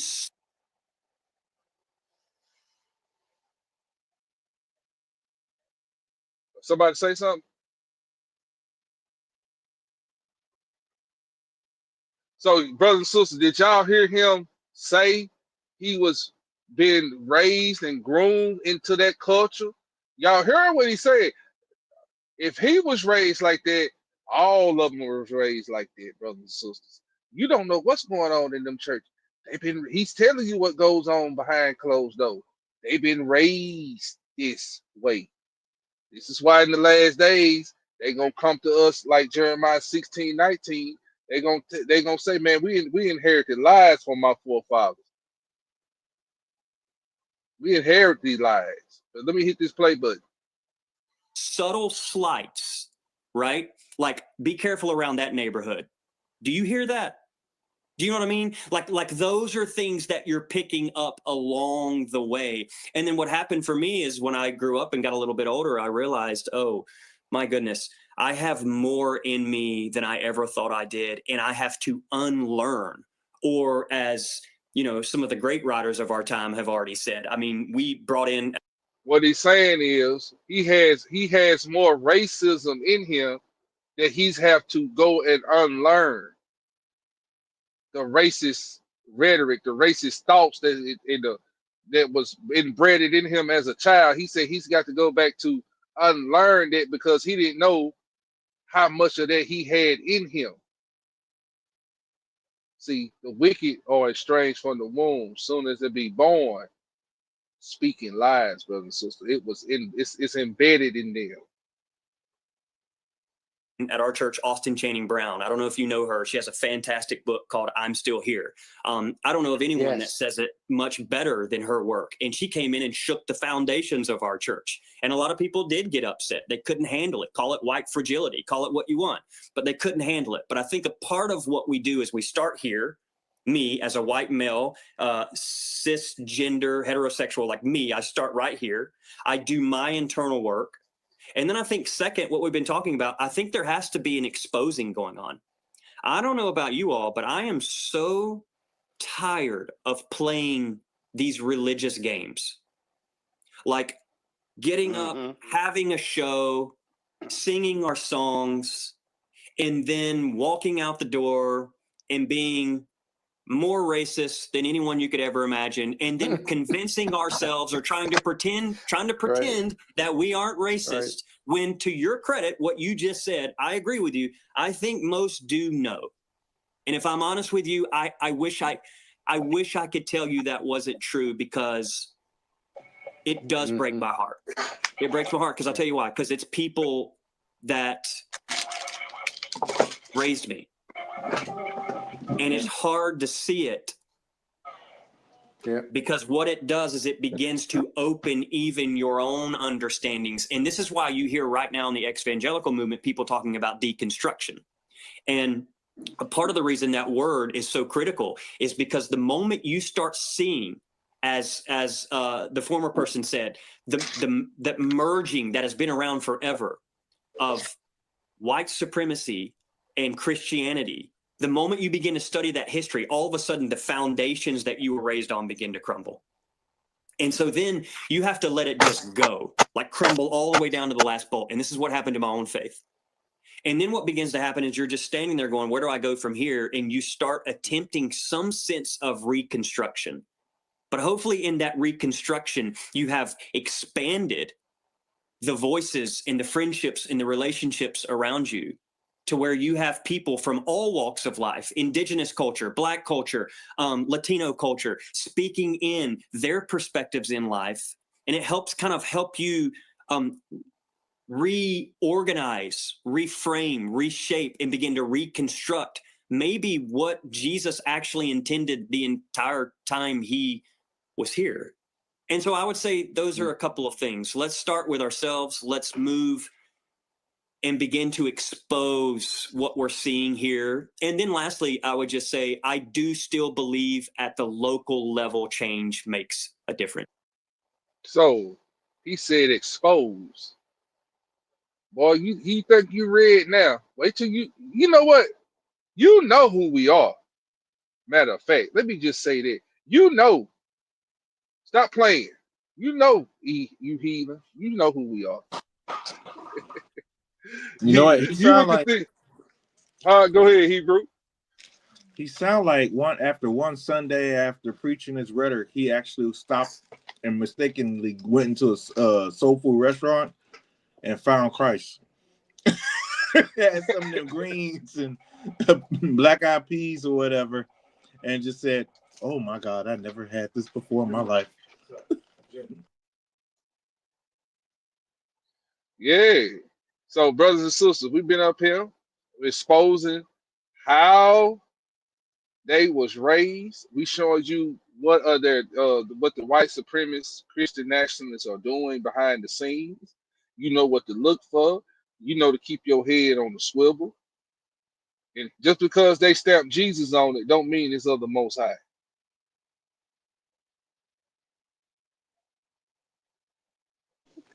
Yeah, that's right. That's right, Sister Jim and Sister Brenda Hill. He know who we are. Why he sitting up there playing? He said he read that book, so I'm pretty sure it went through his mind. Somebody give me Psalms 5, 4, and 6.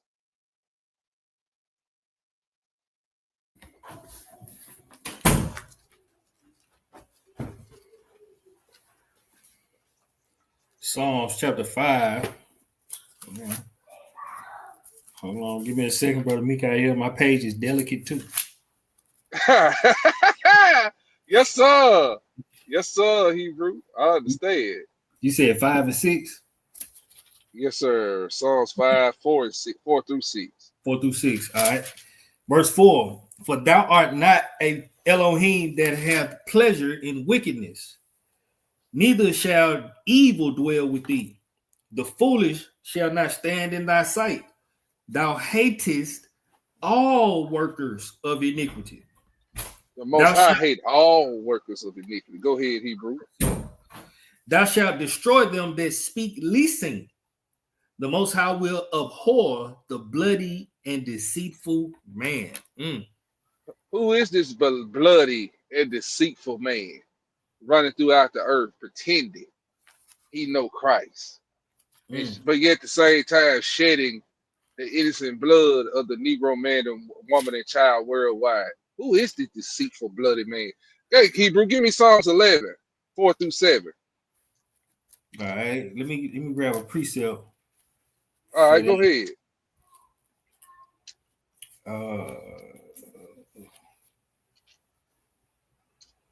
Where is it?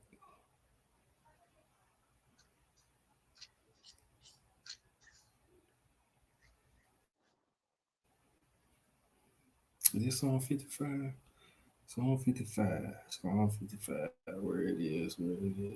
Psalm 55 and verse 3 says, because of the voice of the enemy, because of the oppression of the wicked, for they cast iniquity upon me, and in wrath they hate me. My heart is sore pain within me, and the terrors of death are falling upon me. That ain't what I'm looking for. Ready, verse 21. He hath put forth his hands against such as be at peace with him. He hath broken his covenant. The words of his mouth were smoother than butter, but war was in his heart. His words were softer than oil, yet were they drawn swords. This heathen gonna speak. He gonna speak peaceable words to you. That's right. They ain't gonna come out and say, "We hate you, nigga." They ain't gonna do that. Yeah. They gonna befriend you, pat you on the back with the sword in their hand. You better believe. You said Psalms 11, 5 and 6. Yes, sir. Verse 5. 4 through 7. 4 through 7. Psalms 11, verse 4. The Most High is in his holy temple. The Most High's throne is in heaven. His eyes behold, his eyelids try the children of men. The Most High tried the righteous. Go ahead, Hebrew. The Most High tried the righteous, but the wicked and him that loveth violence, his soul hateth. Upon the wicked he shall rain snares, fire and brimstone, and in horrible tempest. This shall be the portion of their cup. For the righteous loveth righteous. For the righteous Elohim loveth righteousness. His countenance doth behold the upright. So that's Psalms 5. He says, but the wicked and him that loveth violence, his soul hated. Don't the Most High hate Esau and his people? Ain't they the ones going out through all the earth with this violence? All you heard when that first video talking about that white supremacist, that the FBI guy that infiltrated that white supremacist, all he talking about was the violence that these people are getting ready to do here in America, just as in America, against us. But the Most High said, I hate them. He so hated that. This bloody and deceitful man. All right, Hebrew, give me Psalms 50, 16 through 23. But see, these people, the ones that Most High hates, they think that the Most High is with them. They think God is like them. But let's see what God say about this, or the Most High Yah say about this. Psalms 50, 16 through 23. Psalms 50 and 16. But unto the wicked, Yah said, what hast thou to do to declare my statutes, or that thou shouldest take my covenant in thy mouth? Who taking his covenant in his mouth? Who's taking his word and perverting it and spreading lies throughout the earth, stamping his son name on everything? We are the chosen people. Oh, okay. Let's keep reading Hebrew. Seeing thou hatest instruction and castest my words behind thee. But see, the commandments say thou shalt not kill, but we turn around and see that you're going around here still killing us like you killed that brother over there in Cleveland, Mississippi. But you're supposed to be Christians. Why did you take my father's covenant in your mouth? Go ahead, Hebrew. Yeah, Sister Arlene, that was Psalms 55, 3 and 4. Then I skipped down to read 21 and 22. Verse 18, it says, when thou sawest a thief, then thou consentest with him, and has been partaker with adulterers. See, your own people do the thieving and the killing. You overlook that. This is why the scriptures say they hold themselves not guilty. Oh, okay. Go ahead, Hebrew. Thou givest thy mouth to evil, and thy tongue frameth deceit. Thou sittest and speakest against thy brother. Thou slanderest thine own mother's son. Huh? So that's Esau. Go ahead. Tell him what that means, Tufi. Go ahead, Hebrew. Ain't Esau your brother? Yes, sir. Oh, okay. Did that scripture say thou shalt not whore Edomite? Because he's your what? Brother? Oh, okay. But you slandering. What you say about Michelle Obama? If it's a black pilot, I wonder if he qualified. Ain't that slander? That's slander. Y'all super predators. Y'all thugs and hoes and niggas. That's what they say. Yep. But you took the Most High word, his covenant in your mouth. Go ahead, Tuvi. Verse 21. These things hast thou done, and I kept silence. Thou thoughtest that I was altogether such an one as thyself. See, because the Most High ain't, well, at the time, casting swift judgment on your wicked behind. You thought the Most High was like you. He was in consent with your wickedness. That's what you thought. Yeah. Go ahead, Hebrew. But I will reprove thee and set them in order before thine eyes. Now consider this, ye that forget, Yah, lest I tear you in pieces, and there be none to deliver. Whoso offereth praise glorifies me, and to him that ordereth his conversation aright will I show the salvation of Yah. Oh, okay. Let's go to Psalms 53, Hebrew, real quick. 1 through 6. Let's see what he said in his heart. Go ahead. What you got, Hebrew? Psalms chapter 53. The fool hath said in his heart, there is no power. Corrupt are they, and have done abominable iniquity. There is none that doeth good. Oh no, abominable iniquity. Did he not sleep with a goat and got his 2 fingers bit off? A donkey, I think he said. That was a donkey. Yeah, a donkey. Yeah, he slept with a donkey and got his 2 fingers bit off. You remember they say he walked around with 2 fingers missing. But hey, why I brought that up? Ain't that an abomination? Ain't that an abominable iniquity? Oh, okay. I'm just showing you the wicked. Go ahead, Hebrew.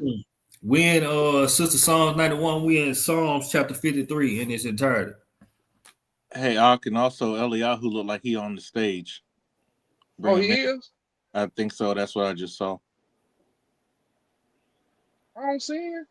Okay, it must have been an old notification, and I apologize. There's another script. Once you're done, I want to bring that out too. Okay. All right. Verse 2.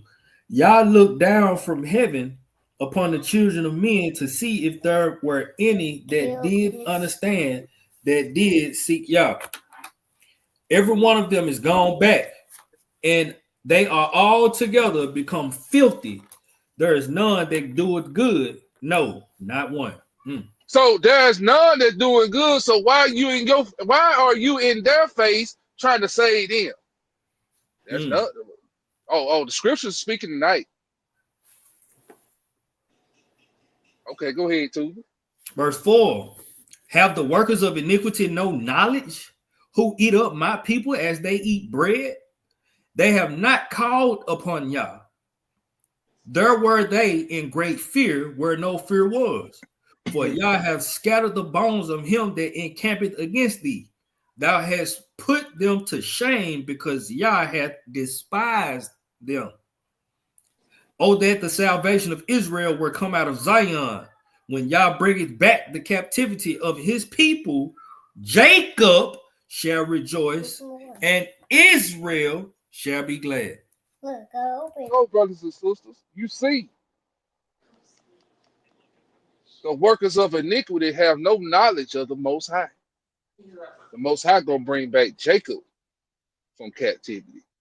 Go ahead, brother Zedediah. It said scriptures in Second Timothy 3:5. This is exactly them Christian nationalists, and I don't know if you're gonna bring this one out, but having Go a ahead, form Hebrew, of break it out. godliness, but denying the power thereof. From such turn away. So they act like they all Christian, but they nowhere near Christ. We need to stay away from them. That's right. All right, Toby. Psalms 52, 1-9.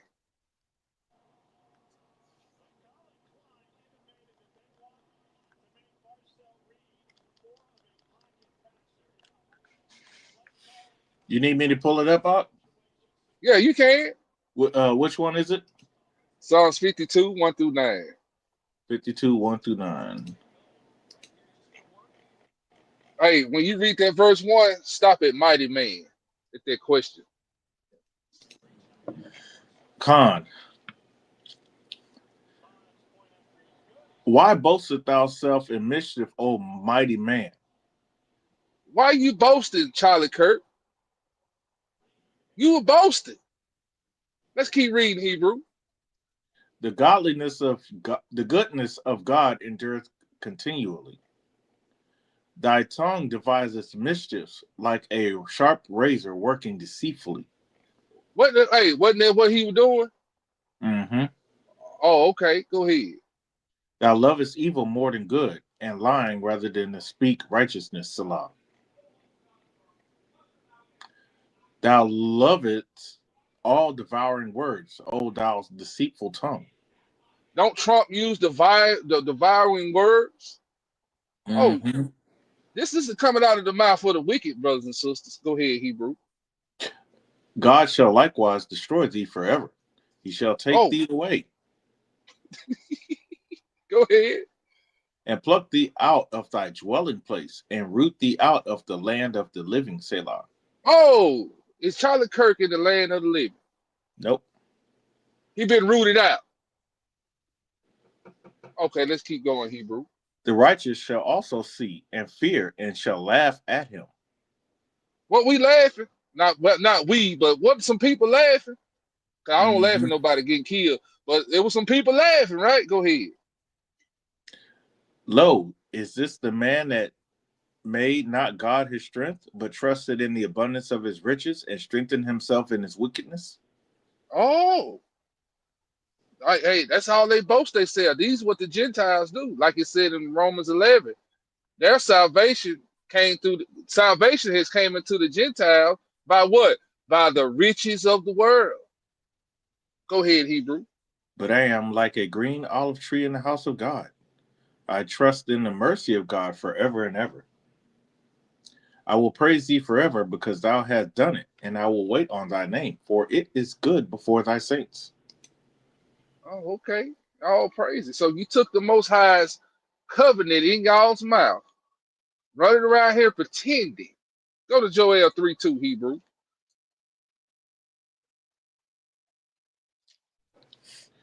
Joel 3:2.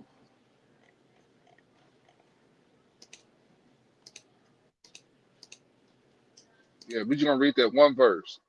Joel 3, verse 2. I will also gather all nations, and I will bring them down to the valley of Jehoshaphat, and will plead with them there for my people and for my heritage Israel, whom they have scattered among the nations and parted my land. Who parted the Most High land? Who's taking the Most High's covenant in their mouth? Who parted the land, and who's running around here taking the Most High's covenant in their mouth and pretending that the Most High is like is with one as themselves? Let's go.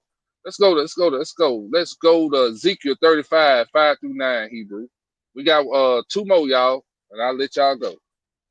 Ezekiel 35, Hebrew 5 through 9. Let's see who parted the land and took the Most High's covenant in their mouth. Ezekiel 5? 35. I'm sorry. Ezekiel 35, 5 through 9. My bad. No, you all good, Doc.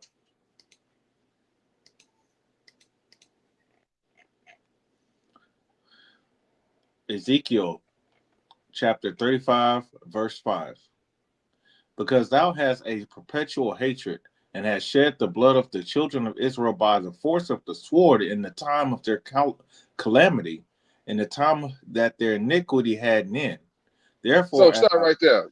Don't y'all see these people have a perpetual hatred? If you go back into this chapter and read verse 1 and 2, he's talking about Edom. So he's talking about Edom. They have a perpetual hatred for us, brothers and sisters. This is why you seen the hate groups on the rise. This is why we played the first video. This man was telling you how much they hate non-black people. Non-whites. You know what I'm saying? They hate. This is what's in there. You can't change that. Go ahead, Hebrew. Verse 6. Therefore, as I live, saith the Lord, I will prepare thee unto blood, and blood shall pursue thee. Sit thou hast not hated blood, even blood shall pursue thee. Thus I will make Mount Seir most desolate, and cut off from it him that passeth out, and him that returneth. And I will fill his mountains with his slain men in thy hills, and in the valleys, and in all thy rivers shall they fall that are slain with the sword. I will Stop right make there, Hebrew. Did not that guy, the FBI agent, said they were buying land in the mountains, in the Appalachian Mountains? You remember hearing that? They buying all this land up in the mountains, even out west. But the Most High said right here, I'm gonna slay them in them hills and in the mountains. Ain't the Most High say he gonna send hunters to get them out of the holes of the rocks? Mm-hmm. Oh, okay. Oh, y'all thought this was a game. Okay, go ahead, Hebrew. We're gonna stop at 9. Yeah, Esau think he a cunning hunter. That's right. I will make thee perpetual desolations, and thy cities shall not return, and ye shall know that I am the Lord. These cities, called these American cities, just in this captivity we're in, ain't gonna be no more, brothers and sisters. They ain't gonna be able to fill these cities back up. Go to Malachi 1, Hebrew. Malachi 1, read 1 through 5.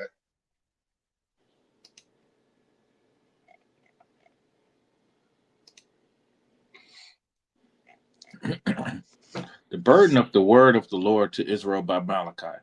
I have loved you, saith the Lord. Yet ye say, wherein hast thou loved us? Was not Esau Jacob's brother, saith the Lord? Yet I love Jacob. And I hated Esau, and laid his mountains and his heritage waste for the dragons of the wilderness. Whereas Edom saith, we are impoverished, but we will return, and build the desolate places. Thus saith the Lord of hosts, they shall build, but I will throw down, and they shall call them the border of wickedness, and the people against whom the Lord had indignation forever. So the Lord hate them forever. All right, Hebrew. Verse 5. And your eyes shall see it, and ye shall say, the Lord will be magnified from the border of Israel. He said, the Most High said, our eyes are going to see the destruction of Edom. Skip down and read verse 11, Hebrew. For from the rising of the sun even unto the going down of the same, my name shall be great among the Gentiles, and in every place incense shall be offered unto my name, and a pure offering from my name shall be great among the heathen, saith the Lord of hosts. So when the Most High come and put his foot down, put the law down, the Gentiles gonna do what? They gonna come to the Most High because hey, they ain't gonna have no choice unless they want to be destroyed. But he said our eyes are going to see the destruction of the wicked. Verse 14, Hebrew. Got you. But cursed be the deceiver which had his but cursed be the deceiver which had in his flock a male and voweth and sacrifice unto the Lord a corrupt thing. For I am a great king, saith the Lord of hosts, and my name is dreadful among the heathen. The Most High name is going to be dreadful amongst the heathen when he get here. They gonna fear him, is what it's saying. It's gonna be dreadful to him. All of them, all the nations, including Edom. Now let's go back. Our last place, Ezekiel 35, 10 through 15, Hebrew. That's our last spot. Ezekiel 35, got you. Let me get that, Hebrew. Don't go. Let me get that first. No, I got you. I got you. No. Yeah. Don't stop me from my blessing. Ezekiel, Yeah. Yeah, verse? Ezekiel 35, 10 through 15. That's our last place. Okay. Yeah, don't stop me from getting my blessing. Come on now. All right, 10. All right. Because thou hast said, these two nations and these two countries shall be mine, and we will possess it, whereas the Lord was there. Therefore, Stop. as I live. Stop right there. It says, because thou hast said these two nations, these two countries shall be mine. This is Edom talking. And will possess it where the Lord was there. That's America and our land in Israel. These two countries. This is where Edom reside. Even though they in Europe, but but America is helping Israel, and Israel is helping who? America. They in tandem together. This Edom. Well, all of them Edom, all the white nations, but y'all get what I'm saying. These two nations, it says, because thou hast said these two nations and these two countries shall be mine. Did they take America? Did they take Israel? Ain't it theirs? Oh, okay. This is why he said, I'm going to destroy them, and none of these cities going to be left behind. They ain't going to be able to rebuild. This is why the Lord said his name going to be dreadful amongst the heathen when he get here. And he also said, our eyes shall see it. Go ahead, Hebrew, verse 11. Therefore, as I live, saith the Lord God, I will even do according to thine anger and live according to thy envy, thou which thou hast used out of thy hatred against them. I will make myself known among them when I have judged thee. And thou shalt know that I am the Lord, and that I have heard all thy blasphemies which thou hast spoken against the mountains of Israel, saying they are laid desolate, they are given us to consume. See there? They are laid desolate, they are given to us to consume. This is what they think. This is how they think. This is why we read that Psalms,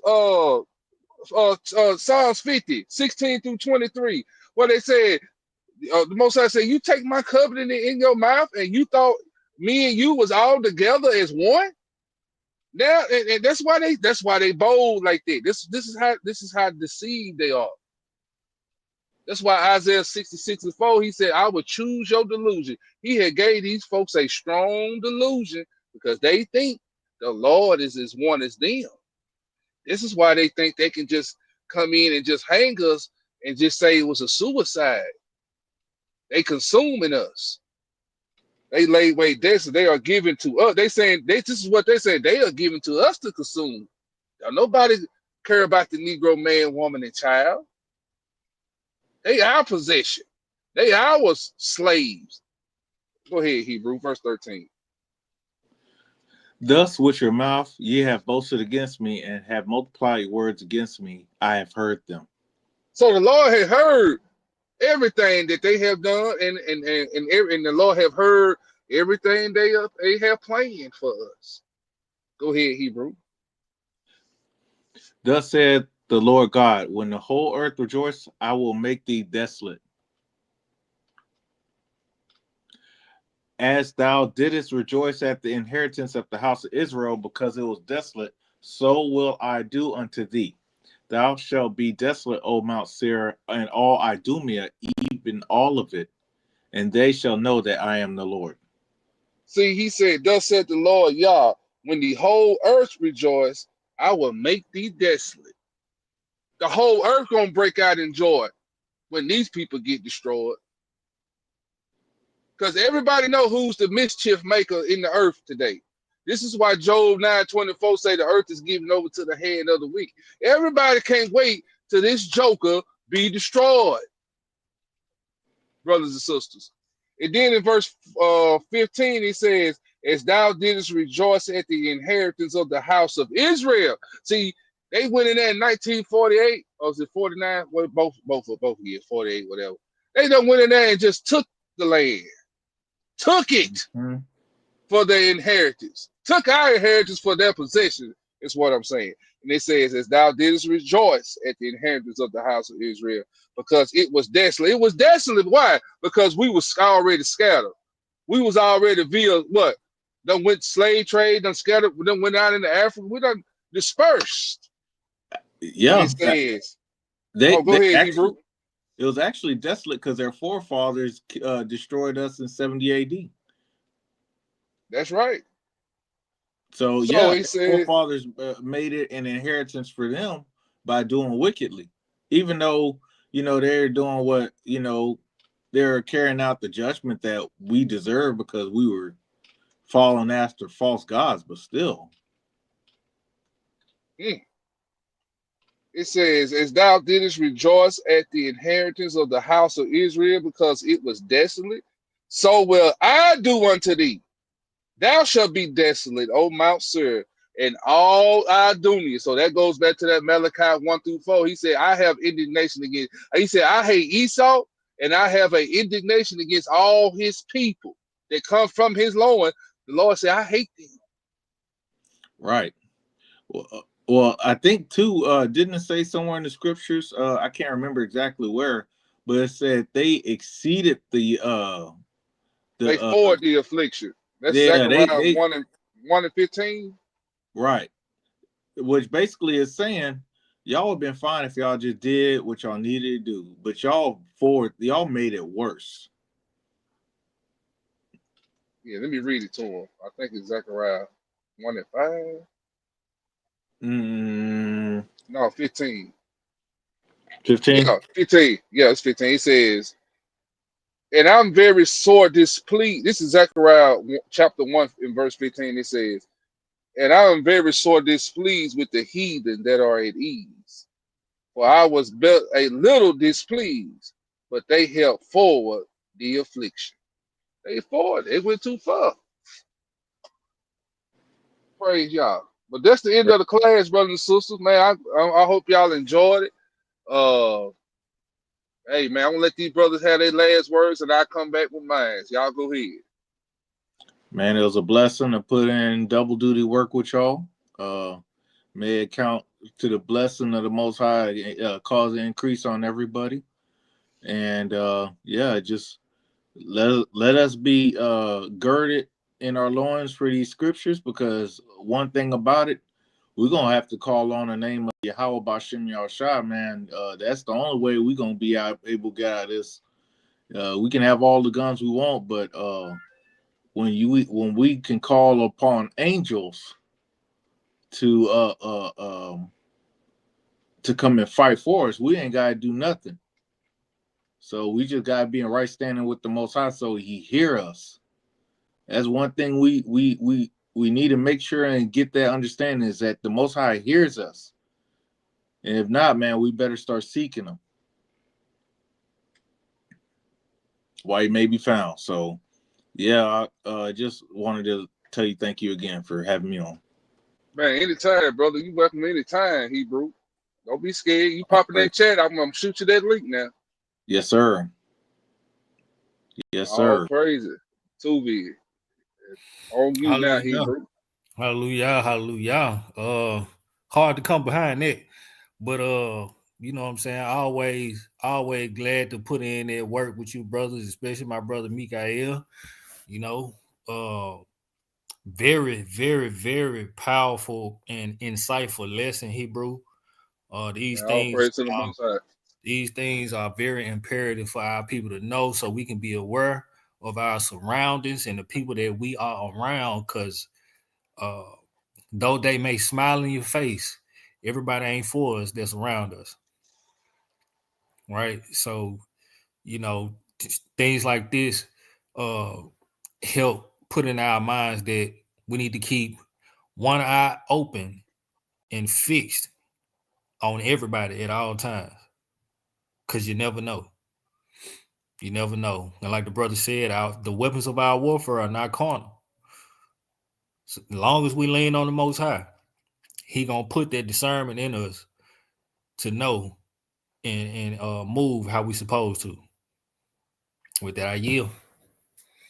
And all praises, man. I want to thank all of y'all in the chat. We love y'all. You know we love y'all. Trying to get the schedule in my brain. I don't want to say the wrong thing. Tuesday, 6 o'clock, same time. It'll be Brother KG. Prayer call Wednesday night at 8 o'clock. Let me get that prayer call number up here. There it is.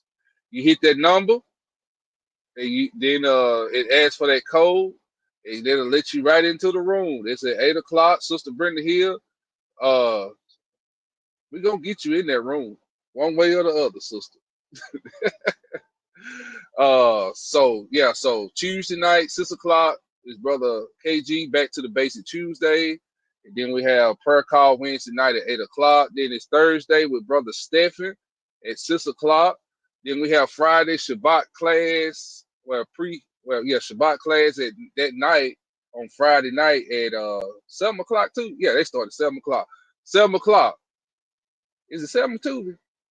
Yeah, 7. Yeah, 7 o'clock. 7 o'clock then Central Standard Time. Yeah, 7 o'clock Central Standard Time. All Central Time zones, brothers and sisters. And then we have a Eliyahu on Shabbat morning at 10 o'clock. 9. Boy, you know what? You know what? Because I'm in and out of different time zones. It done messed me up.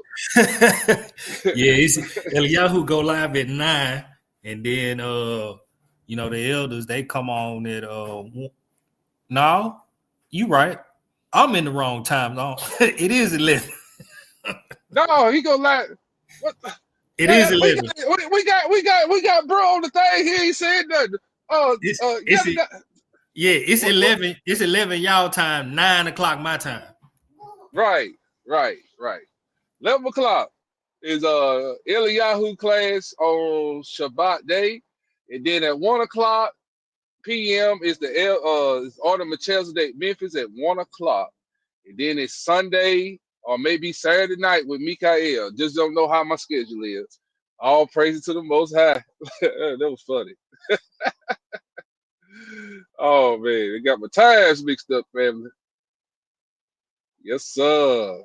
Oh yeah, feast day. What's the next feast day? Let me get that on the screen. Forgot about that. Let me get the calendar. Tabernacle day 1, Monday at even. All right. What you say it was, Tubi? Monday at even. Day 1. All right. Feast of Tabernacles begins October the 6th at sundown, ends October the 7th sundown, just like the brother said. So that is on a Monday. The 8th day feast begins October the 13th and ends sundown October the 14th. The 8th day feast. All right. And then we have Purim begins, not Purim, I'm sorry. We have the Feast of Dedication begins December the 15th and ends December the 22nd at sundown. So we got those feasts coming up. So remember, and every time, something prophetic. I'm sorry, Father, forgive me. Don't be surprised if you see an attack from the imposters on October the 6th or October the 7th. They love them dates. And I'm gonna leave that right there. I'm just waiting to see October the 6th or 7th when they gonna do something. What they supposed to do, Hebrew? They supposed to be getting up out of here. Ain't that the rapture? Hey, that, and then also Hebrew, you know, the fake imposters, the Revelation 2939, they always do something major on those October the 6th or October the 7th dates. For some reason, that's what they like to do their false flag events over there in Israel. If you catch my drill. All right, family. We love y'all. We're gonna get out of here. And remember, let me get this off of here. We love y'all, and remember that Yeshua is undefeated.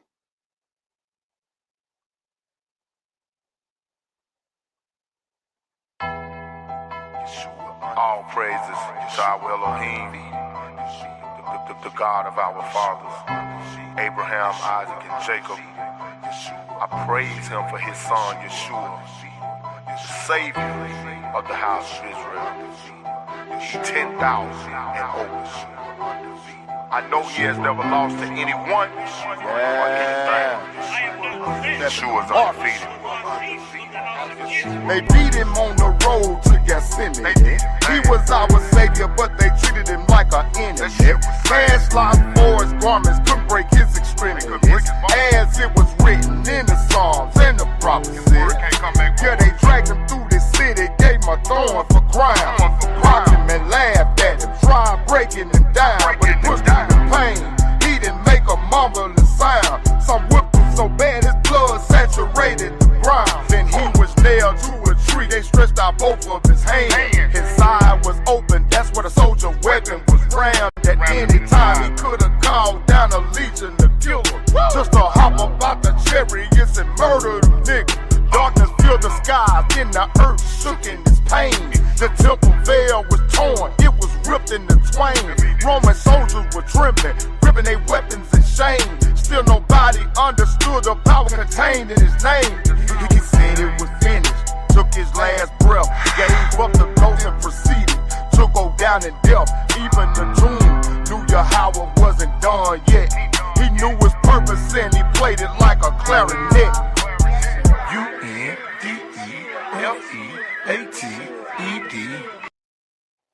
And Tuvi is live tonight. Tuvi, what time you going live, Hebrew? I forgot about that. I knew I would forget something. In a couple hours. 11:30 y'all time. Okay, it's 12:30. It'd be 12:30. I'm on Eastern time today. So it'd be 12:30 my time. Okay. All right. Hey, Hebrew, send me a text when you go live, please. All right, I got you. All right, we out of here, family. Yeshua undefeated. U-N-D-E-F-E-A-T-E-D. Yeshua undefeated. They laid him in Joseph Parra tomb and filled up the grave. The Lord's patrolled 24/7, sure that he stayed. The guilty scattered like poachers when they running from raid. Afraid of the words he spoke and the promises made. 3 days the world was in silence, our people overwhelmed with doubt. Hell threw a party thinking they can count him out. Demon laugh and dance as they scream and shout. He who laughs the loudest line and drew the crowd. Way deep in the depth, he shattered the chains, took the keys from Satan, and he broke the restraints. Death had to yield, and all of his power was drained. Now every knee got to bow at the sound of his name. U-N-D-E-F-E-A-T-E-D. Yeshua undefeated. U-N-D-E-F-E-A-T-E-D. Yeshua undefeated. U-N-D-E-F-E-A-T-E-D. Yeshua undefeated. I'll be sure. I didn't believe it when they said one of you made your way out here. It looks like you were a long way from Shamrock Farms. I didn't know the forecast was causing for snow. It's looking a little clear to me. We were just stopping through because we heard the town had amazing Oh, food. yes, it's good food out here. Good eats, good seasoning. But, we don't really take too kindly to you coming out here and, scaring the locals. If we wanted to get hypothermia, we'll go out to the ski resort in Colorado. Anybody ain't told you that this is a good old sun-up town, so you got about a good hour. What's it say? It's getting better. With that here. About 5 more minutes before that sun get nice and hot. And we want you to get out of here safely now. We wouldn't want the milk to spoil. That's your cue to get the fuck on.